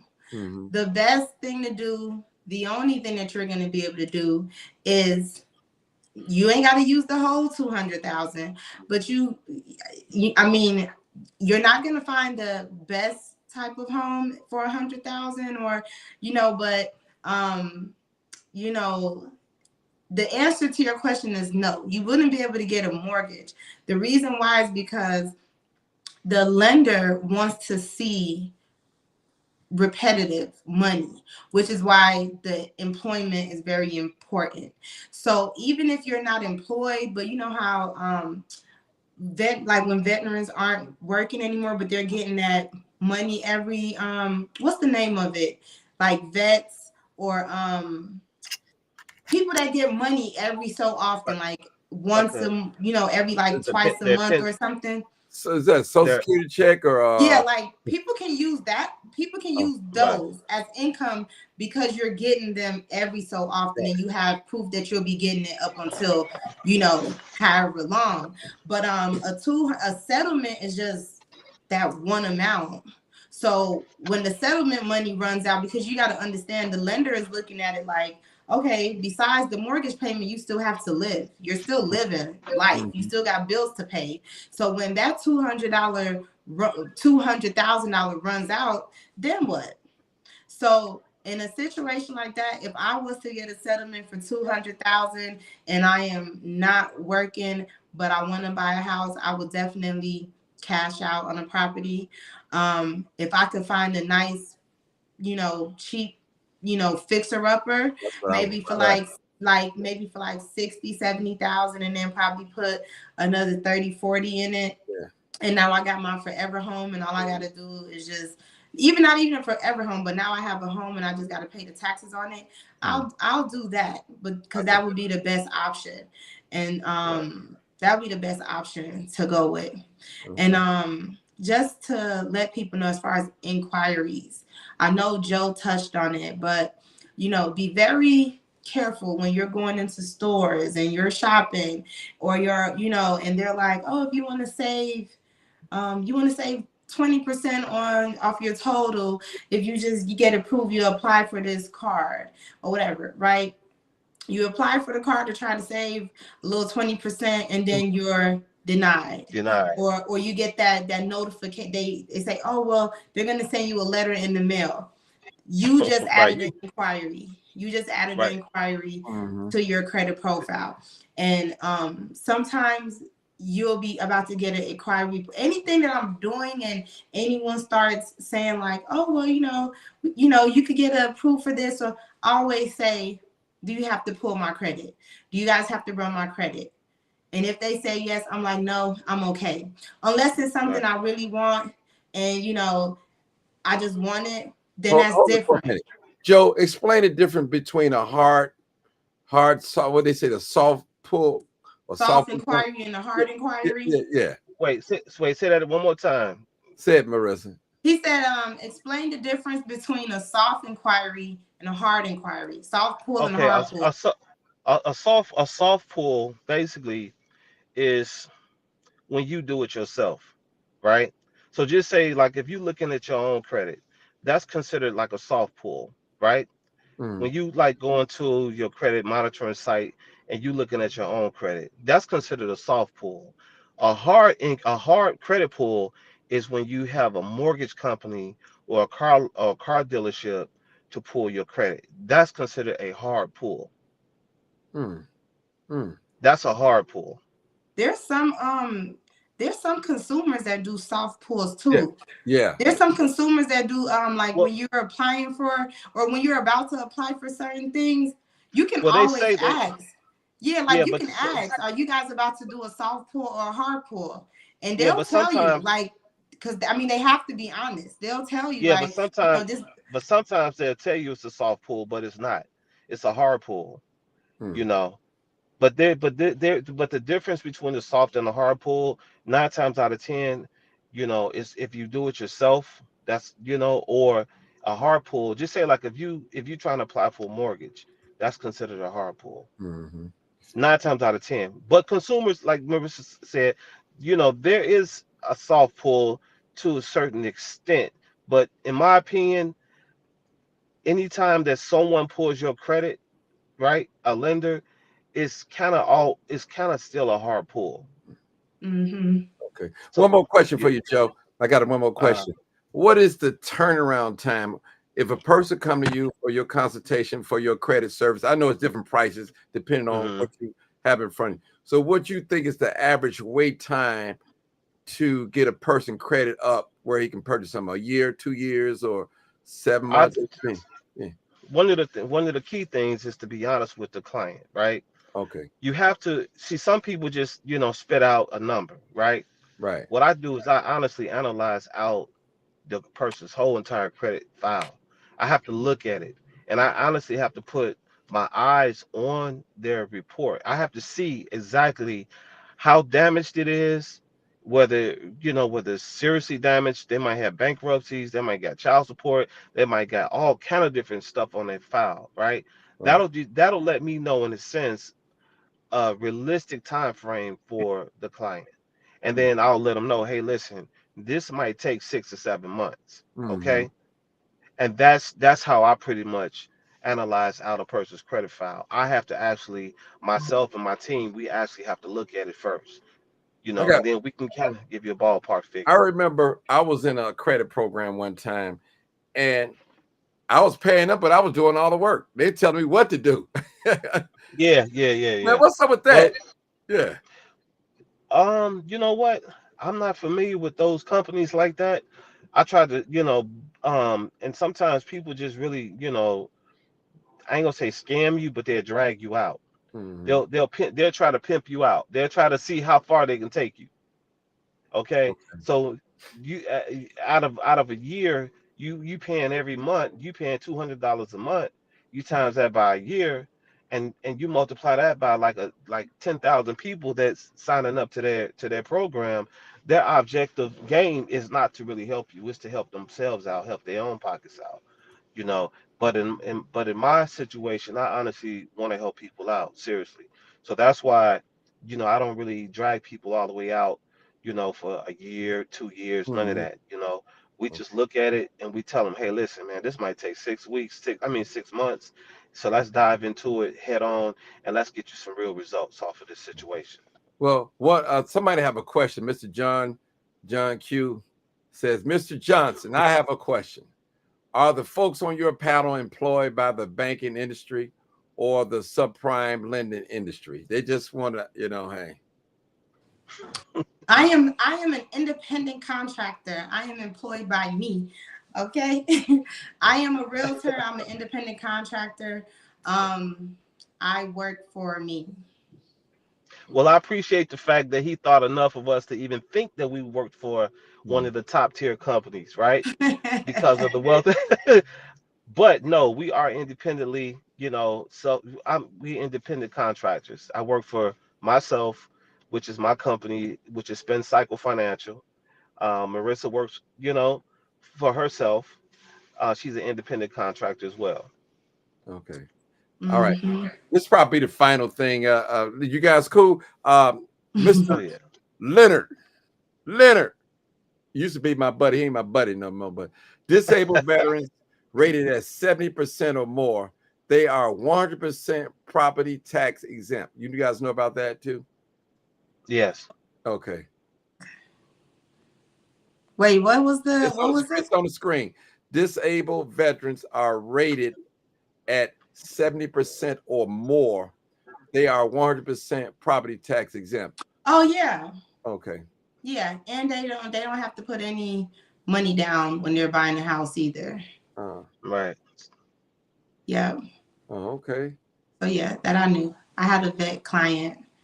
Yep, he was 100% down. He didn't have to come out his pocket anything. So Okay. Right. Now I got a personal question for both of you guys. How is it? Is it so frustrating working with people when they don't follow your instructions? When you tell them not to purchase, make a big major purchase, then Absolutely. Absolutely. then they look at you guys. Well, I paid you guys, but you didn't follow the blueprint that we Well, gave you. you know what? When the person sign up with a credit repair service such as mine, they have to sign a contract. And in that contract, basically I protect myself because I let them know, seriously, these are the do's and don'ts. If you don't follow the guidelines, then the weight of the problems are on you, not on me or my company. Hmm. So sometimes people have got to be, responsible for their own actions. Okay. yeah, and I've gotten in the habit of once a person comes to me and says, I want to start the process of buying, I instantly run down the do's and the don'ts Mm-hmm. because Right. a lot of people just don't know. Mm-hmm. Now when it comes to repairing your credit and while you're in the process of getting your credit repaired and Joe trying to repair your credit and then you missed a payment 30 days late, then yeah, he gonna be like, what the heck? Now with Right. me, I just run it down. Listen, do not make any large purchases before you finish this process. Whatever you're trying to do, let it wait. Do not apply for any type of credit cards. Just don't do anything with your credit until this process is over with. You can literally close and leave the closing table and go straight to the dealership and get you a car. Right. And I'll tell This, you something. Like Marissa said, and this is the honest to God truth. If you really want to see yourself in a home, right? Mm-hmm. You gotta honestly make the ultimate sacrifice, which is learning the game on the do's and don'ts, on what you Mm-hmm. must not do and what you can do. If you Mhm. if you want to get ahead in life on any avenue, there's a major sacrifice that you got to make. You can't be a great artist, you can't be a great rapper, you can't be a great realtor, you can't be a great credit repair, you know, in the streets partying all night and all day. You ain't, that's not gonna happen.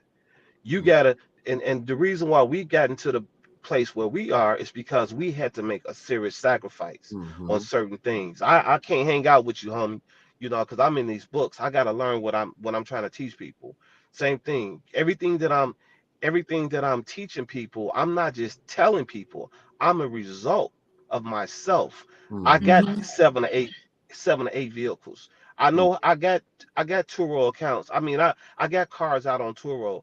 You know, I got properties that I rent out on Airbnb. Things that I teach is because I've done it and I practice it on myself, you know, but I've made these sacrifices so that way I can be, you know, great and achieve what I'm trying to achieve. I can't be great just constantly hanging out or watching other people get rich or listening to who shot John and you know all of that, you know, that negative energy. You know, you got to, you know, all that stuff can't get into your world. You got to know how to eliminate that. And you, like I said, sacrifice is everything when you're trying to get a home. You know, when I bought my house, I mean, seriously, man, it was crazy. I had to they asked for this document, this document, that, you know, it gets tiring sometimes. Everything is not as easy, but you wake up the next day and you say, okay, cool. The lender asked for this, let me make sure they get it. They want that, let me make sure they got it. They need this, let me make sure I get it. You know, and at the end of the day, you're gonna sit back and be like, wow, look what I achieved. Yeah.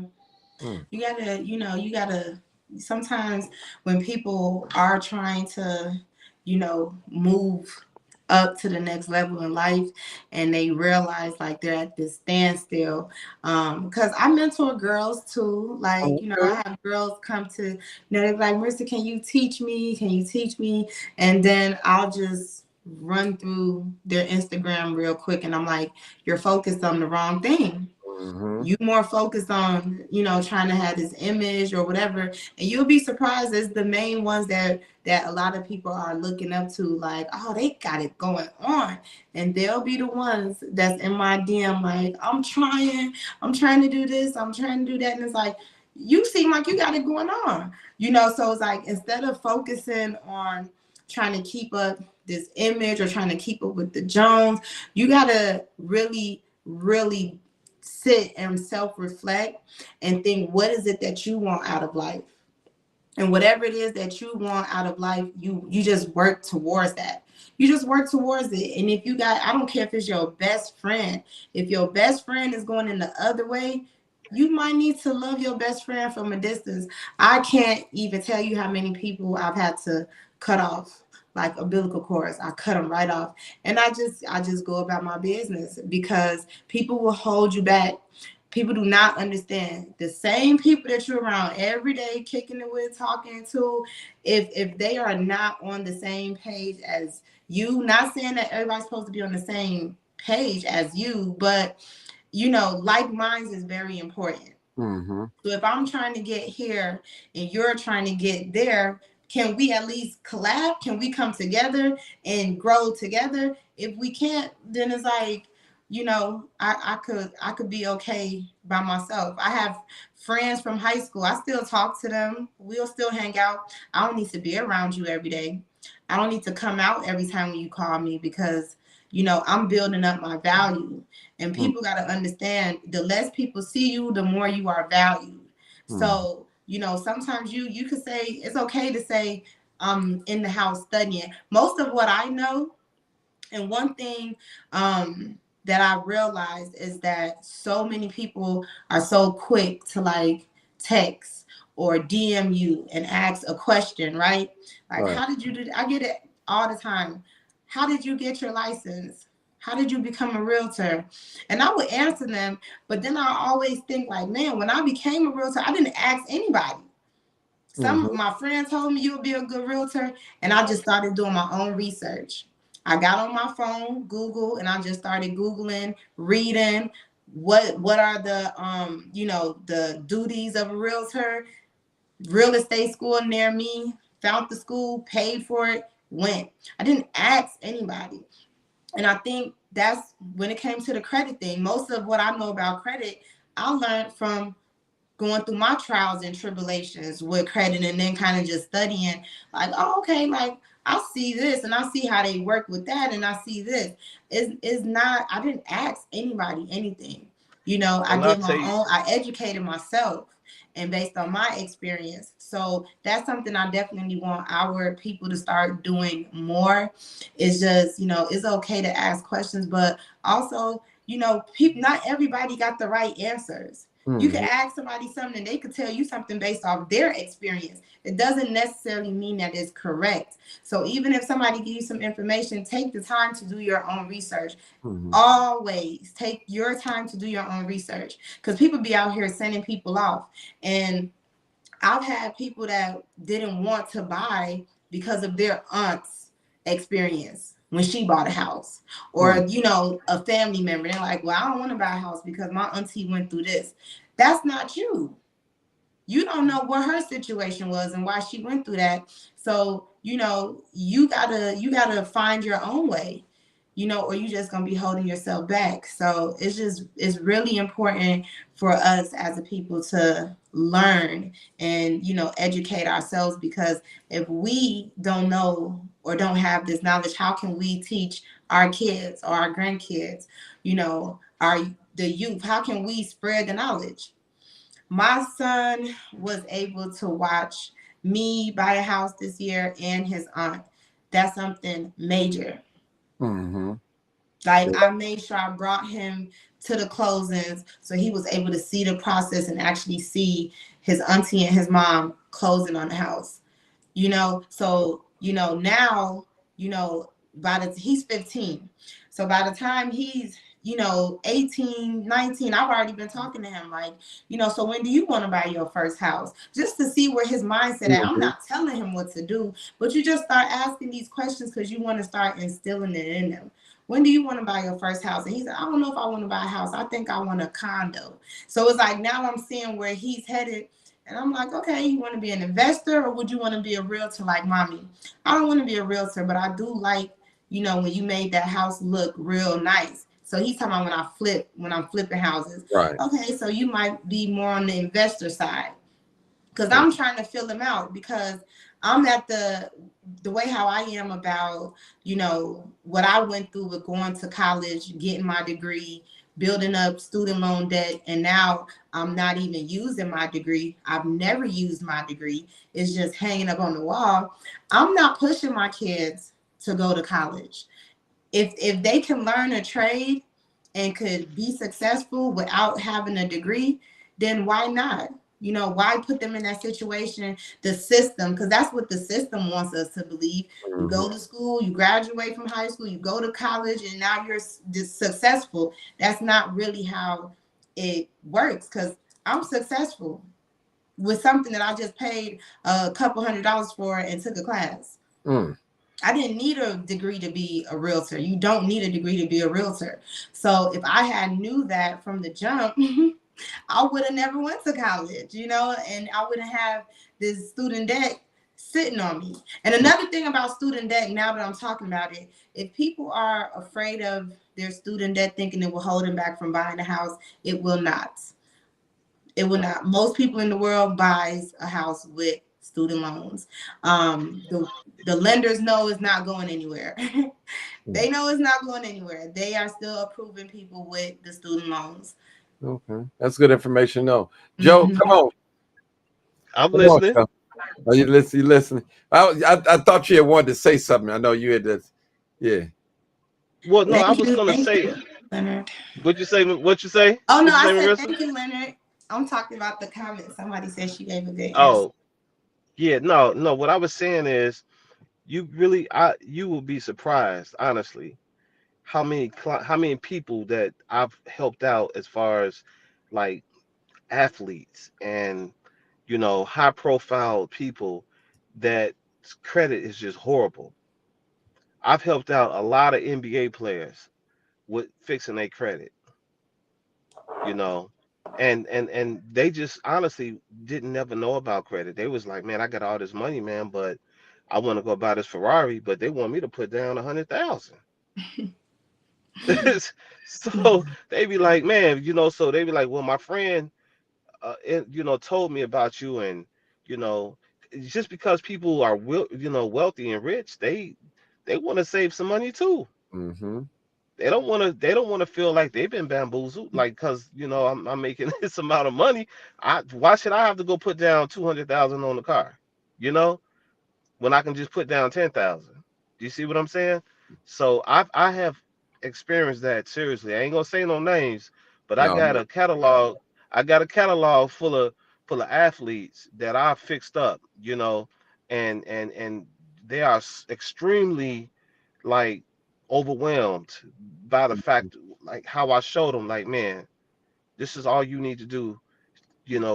I had a client. He had 4 mortgages on his credit report. 4.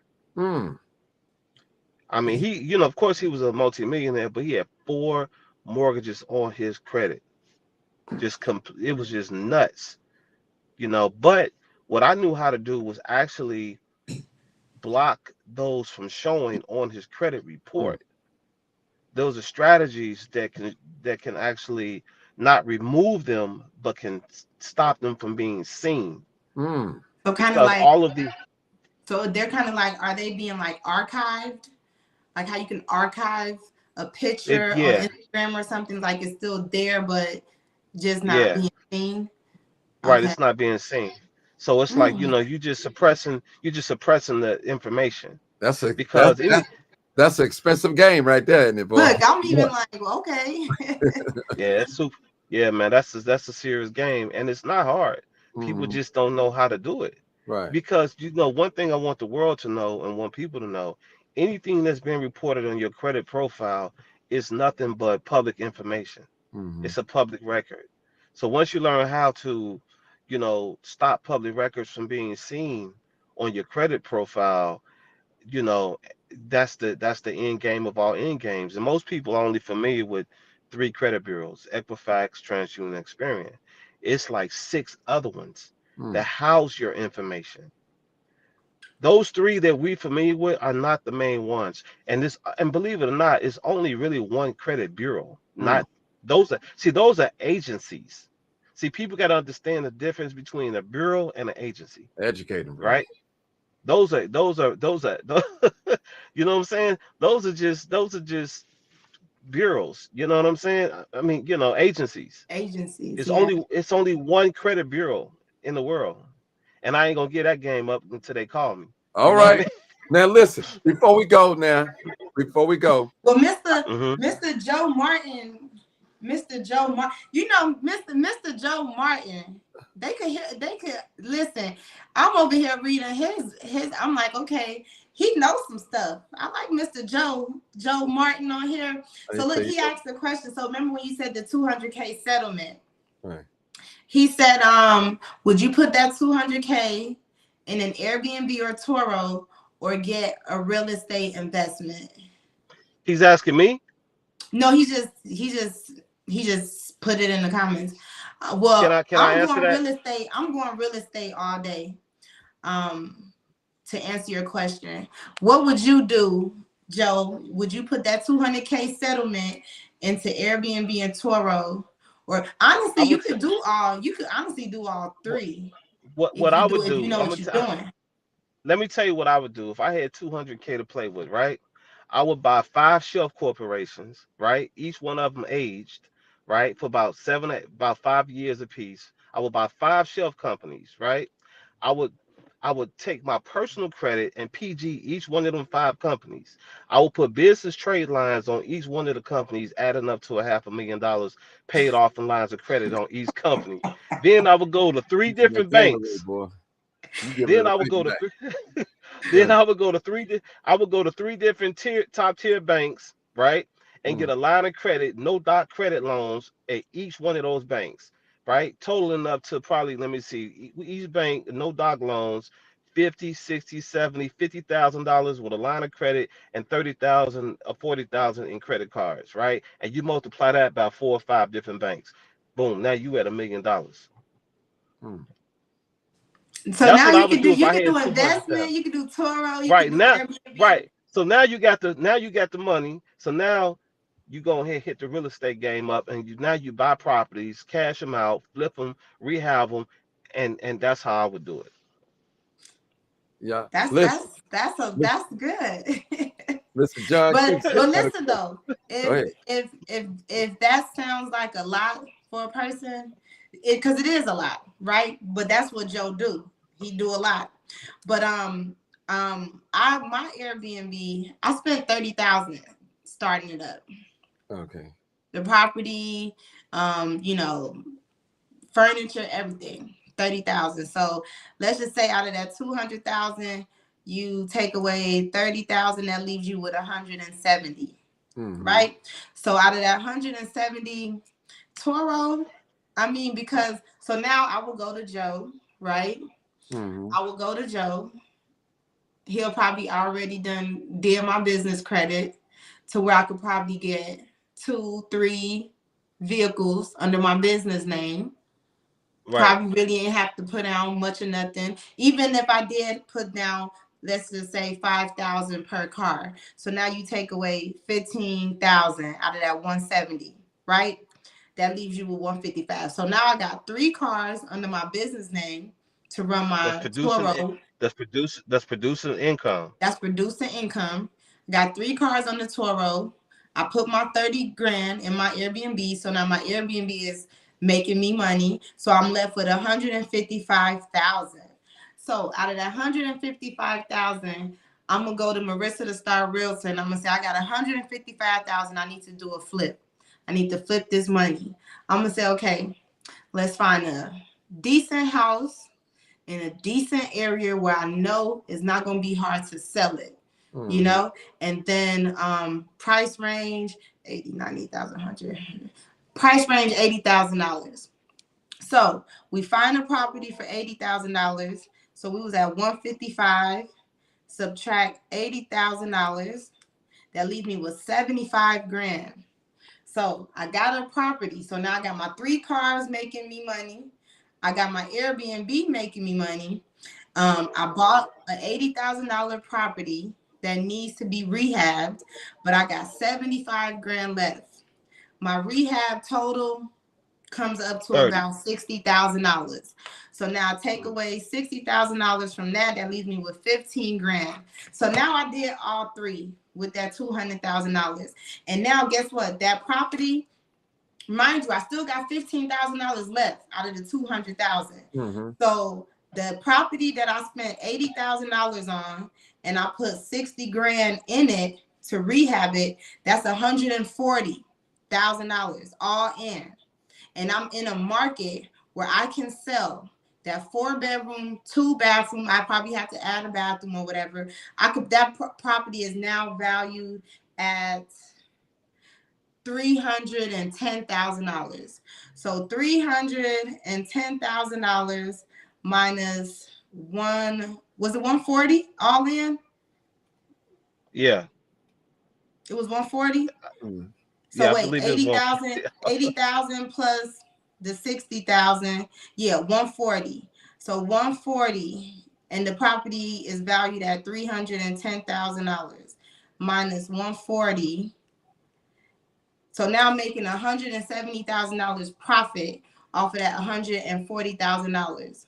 So not only did I, and of course that's before you paying out commission and all of that stuff for closing costs. Commission and closing costs normally for a seller, you could round it off to about $30,000. So out of that 170, you take away, we just gonna say $30,000. So you at you back at your 140. So now you did all 3 with that 200,000.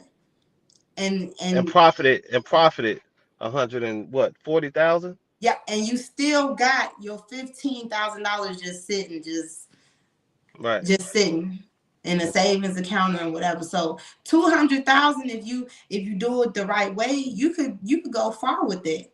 Now a person that's uneducated will get that 200,000 and go probably, buy a house for like $180,000, cash out on a house, and then feel like, you know, they're on top of the world because I own a house, you know, mortgage free, but you could have did so much more and still buy a house some other time. So Exactly. that was a nice little breakdown. That's nice. Yo, the final question for Mr. John Q. He said, Mr. Joe, how did you come up with the name of your company, Spin Cycle Financial? I'm gonna tell you something, man. Spin Cycle Financial is because we wash and clean your credit. Okay, that makes I sense. came up I came up with it in my dreams. So I said to myself, wow, this is a great concept. I said spin cycle.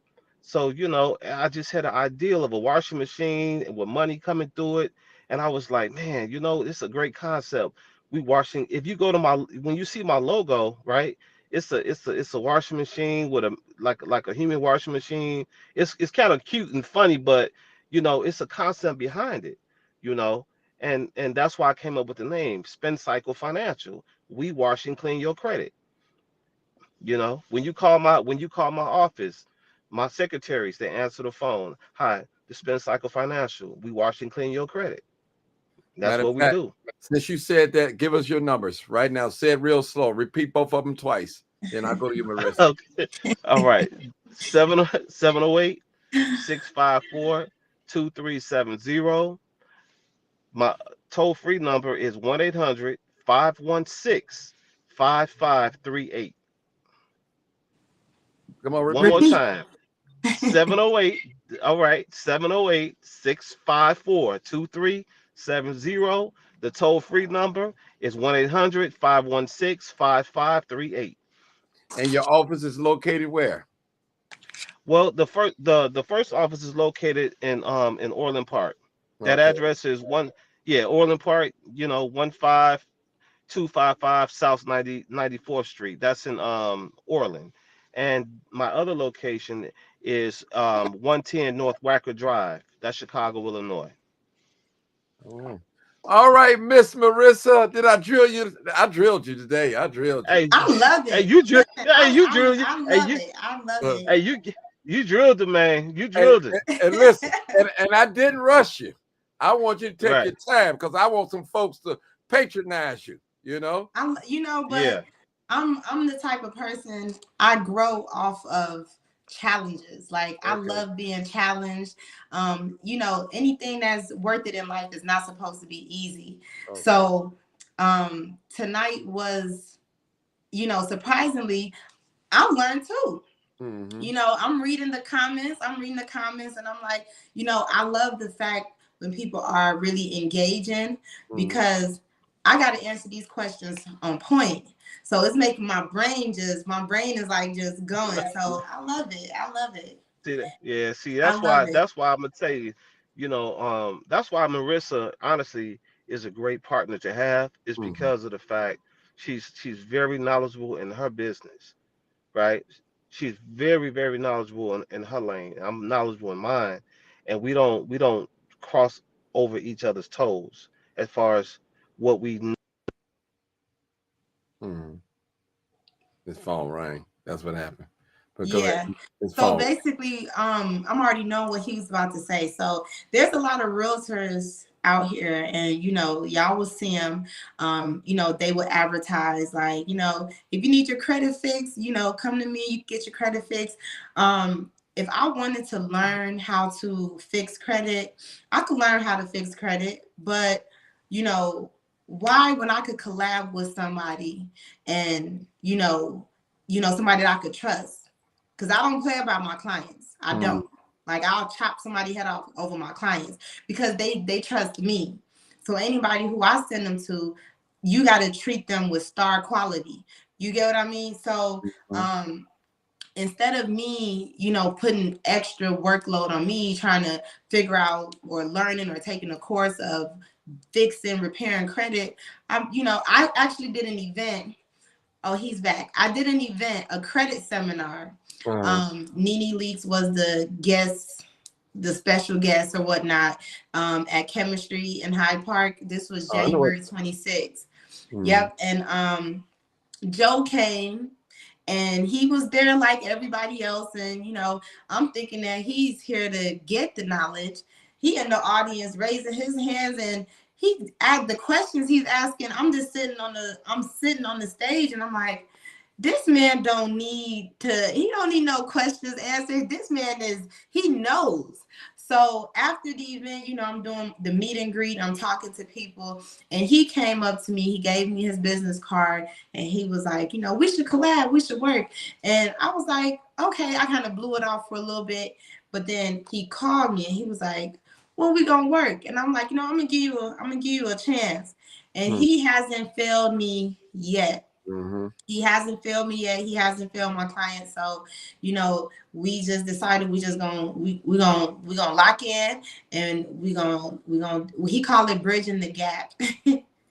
That's what Joe calls it, bridging the gap. He said, we're bridging the gap by spreading the knowledge of the importance of credit, not only to purchase a house, but just in general. Like, this is information that we were deprived of in school and growing up. And, in order for us to grow, we have to close that gap. So Joe came up with the bridge. Well, that's what he was like. We gonna call it bridging the gap. Joe, we got another question. They won't let me go, y'all. It's a question. What if I have 3 years of bankruptcy on my credit? How long? And I'm sorry, can you guys fix that or sponge it out of my credit history? I'm guessing. Yeah, it doesn't matter how long the bankruptcies are. The main thing is we know how to get them removed off of your credit profile. What people really got to understand is this. The bankruptcy courts, right? Right? Legally do not put your bankruptcies on your credit file, right? They will give you they don't even do it. They're not the ones who put it on there, right? You have other credit agencies that buy your information, right? And place it on there. So what we know how to do is send them a special type of notification, a legal notification, from a legal standpoint, from a consumer credit standpoint, that we know and understand that it's against the law of what you're doing. And you must immediately remove these items off of these credit reports. See, it's almost like the difference of you trying to go to court yourself as a pro se, right? You're going to represent yourself in a murder trial, opposed to you having a Johnny Cochran ass right there. You know what I'm saying? The difference is when you fight things with law, right? When you stand on law, people freeze up like a cat, like they start like, oh shit, you know what I mean? They be like, oh shit, damn, they got a lawyer, they know the law. So we fight things with legal law. And that's what makes things come off, opposed to you just trying to do it yourself because now they know you writing a basic credit dispute letter with no laws and attached to it, or no case laws. Then they just know that you're an amateur. See, we not going into this fight. We ain't going into a gunfight with a slingshot. We going with a knife. No, we going up in there with guns too, because we know what we're doing. And we know the rules, the laws, and all of that. So that's when we attack a credit situation, it makes them back down. It makes them humble themselves. It makes them say, okay, they know the laws, so this got to come off. If not, what people don't know is that you can actually sue for X amount of dollars by them violating the Fair Credit Reporting Act. I heard that as well. Right. And they don't want to be sued, Yeah, it's almost like if you catch a case, right? You're not gonna hire a rookie attorney to represent you. You're gonna hire a rookie. You're not right. I don't You're need gonna a hire PD. somebody that know the laws and could really, and because it's all about the verbiage. Basically, is what he's saying. You use the proper verbiage, they gonna know that they got somebody that know what they're talking about. So, unfortunately, it's a lot of credit credit repairers out here that's ripping off our people Mhm. and running off with their money, and people not getting results. And that's why I had to definitely make sure that Joe was 100 and make sure that he was Somebody, all around well, for the a people. good friend of mine vouched for Joe. String of Yeah, hair. Joe the real deal. So hey, Joe the real deal. yeah. But it's a lot of people out here that's not, because there's so many people with their credit messed up, and with social media, everybody saying that they could do credit repair. And people out here are desperate. Like they cannot move forward with the credit situation that they're in. So they're they paying that 500, 1,000, 1,500, and then not getting any type of results at all. And it's sad, and it would make people just be like, I give up. So I'm gonna I say, could take don't a give up. person. You got us. Right. There you go. I could take a person. I'll tell him straight up, man. I'll take a person. I don't care who he is. He can just jump out the jungle. If he listen to my strategies, within 3 months, man, he almost have an 800 credit score, and that's guaranteed. Mm. Y'all hear that, Guaranteed. man? Y'all hear that, I man? take anybody. I don't care who it is. If they just listen to my program and follow instructions and willing to make that sacrifice, I guarantee you this time next year, their life would have changed, because I'm gonna tell you something, most, like I said, I know what it's like not to have nothing. I Mm-hmm. know what it's like to sleep on somebody's couch. I know what it's like to be disrespected. You like, Mm-hmm. damn, I'm laying over here with this chick that I don't even like. You know what I'm saying? You know What? what I'm saying? What? Hey, bro, you know you hood, boy. Yeah, you're like, God, dog, man, shit, I'm staying over here because I ain't got no credit. I can't get my own crib. It's the winter time. I don't want to get put out. But like I tell everybody, hey, listen, come over to the other side. We're going to sharpen your tools up. We're going to turn you into who you supposed to be. You're going to stand out, man, with your chest out. And here's another thing, too. Anybody that's incarcerated, that's locked up in jail, you can have a great credit score on your way coming home. Because I work with a lot of inmates that's on their way home. Seriously. And by the time they touch ground, man, their credit score is almost 800. So they got they got a brand new apartment. They went and got them a nice car, Mm. and everything. So they don't have to be stuck, you know, like having to be disrespected or their manhood being, shot down because, you stand with this cousin or this auntie or this uncle, or you stand with some chick, no, you ain't got to do that no more. The game to change. I'm telling you, I'm changing lives. Come holler at me. Mm-hmm. All right, Merissa, tell us your numbers. So to reach me, Merissa the Star Realtor, you can call or text me at 773-816-2400. Again, that's 773-816-2400. And my Instagram is only one, ONLY, the number one underscore star, STAR underscore realtor. Okay. All right. Listen, with your office. Oh, so my office is located on Michigan Avenue, 980 North Michigan Avenue, Magnificent Mile. I only I only want to be where the stars are. So, and All right, anybody who comes and works with me, they become a star as well. There are stars already, but I just bring the light out of them. well, you ain't got to be a star to be in my show now. Everybody is a star. Everybody's a star. Yeah. All right. Well, this So is a yeah, great show. Great show. Joe, again, repeat your number real quick. 708-654-2370. Again, 708-654-2370. Also, my toll-free number is 1-800-516-5538. 1-800-516-5538. Man, it has been a great show. I mean, yes, anything it else you has. guys? This has been a great show. We wasn't rushed. We wasn't pressured. Joe, we had a little problems, but you got back on, and I said, "Hey, Joe, now listen. Now you Yeah, said you follow instructions and got on here." And I said, "It wasn't yeah. hard." So Do that's what? how you Right, gotta work right. with your clients. You gotta tell them, just listen to me. Yeah, yeah, yeah. Yes, you did. Yes, you did. Hey, and Merissa got on me like, Martin, we waiting on you. We waiting on you, waiting on you. I'm like, all right, all right, all right, all right. But she told me, I said, Yeah, she on point. yeah, yeah, yeah. And for everyone that's, that watched, Joe, Miss Walker, no, what's that? Early Walker, Oh, yeah, that's John, my good friend. like That's y'all Jerk have some 48 right really, there. really. Early Walker, that's Jerk 48 there. Oh, Okay. really? Oh, yeah. Alsop, Jerk 48, Alsop. Yep. All Oh, That's right. my okay. buddy. Oh, yeah. They need the. They need Yeah. that business.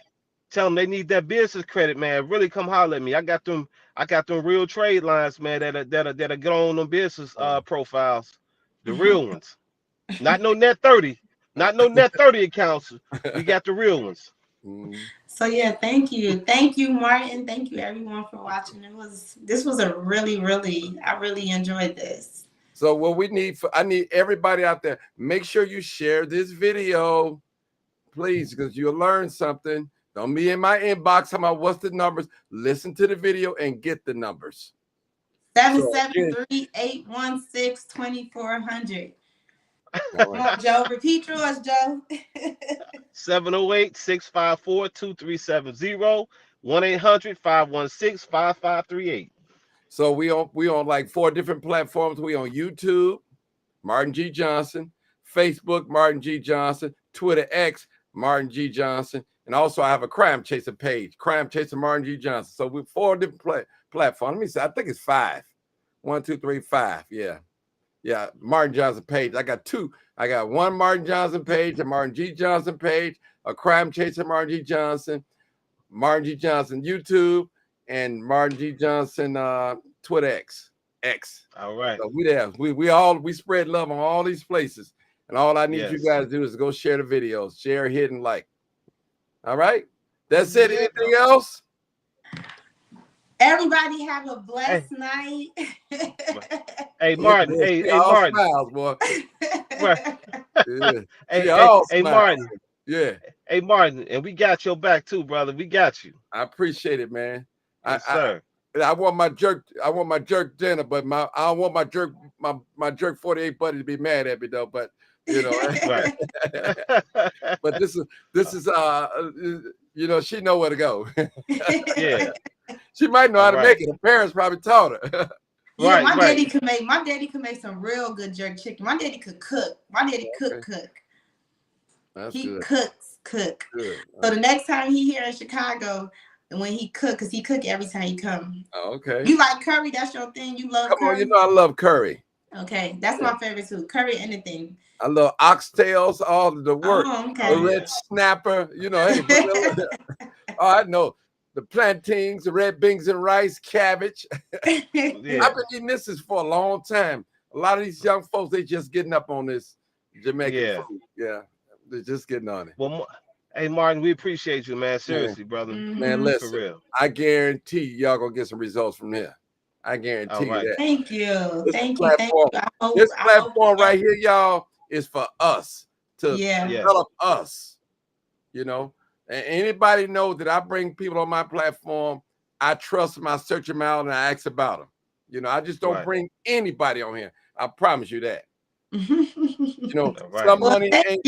Some money ain't good money. You just have like, no, I'm good. Let me come. No.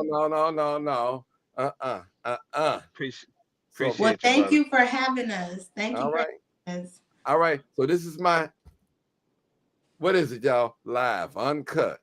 And unedited. And what? Unedited. And all right, y'all. Good night.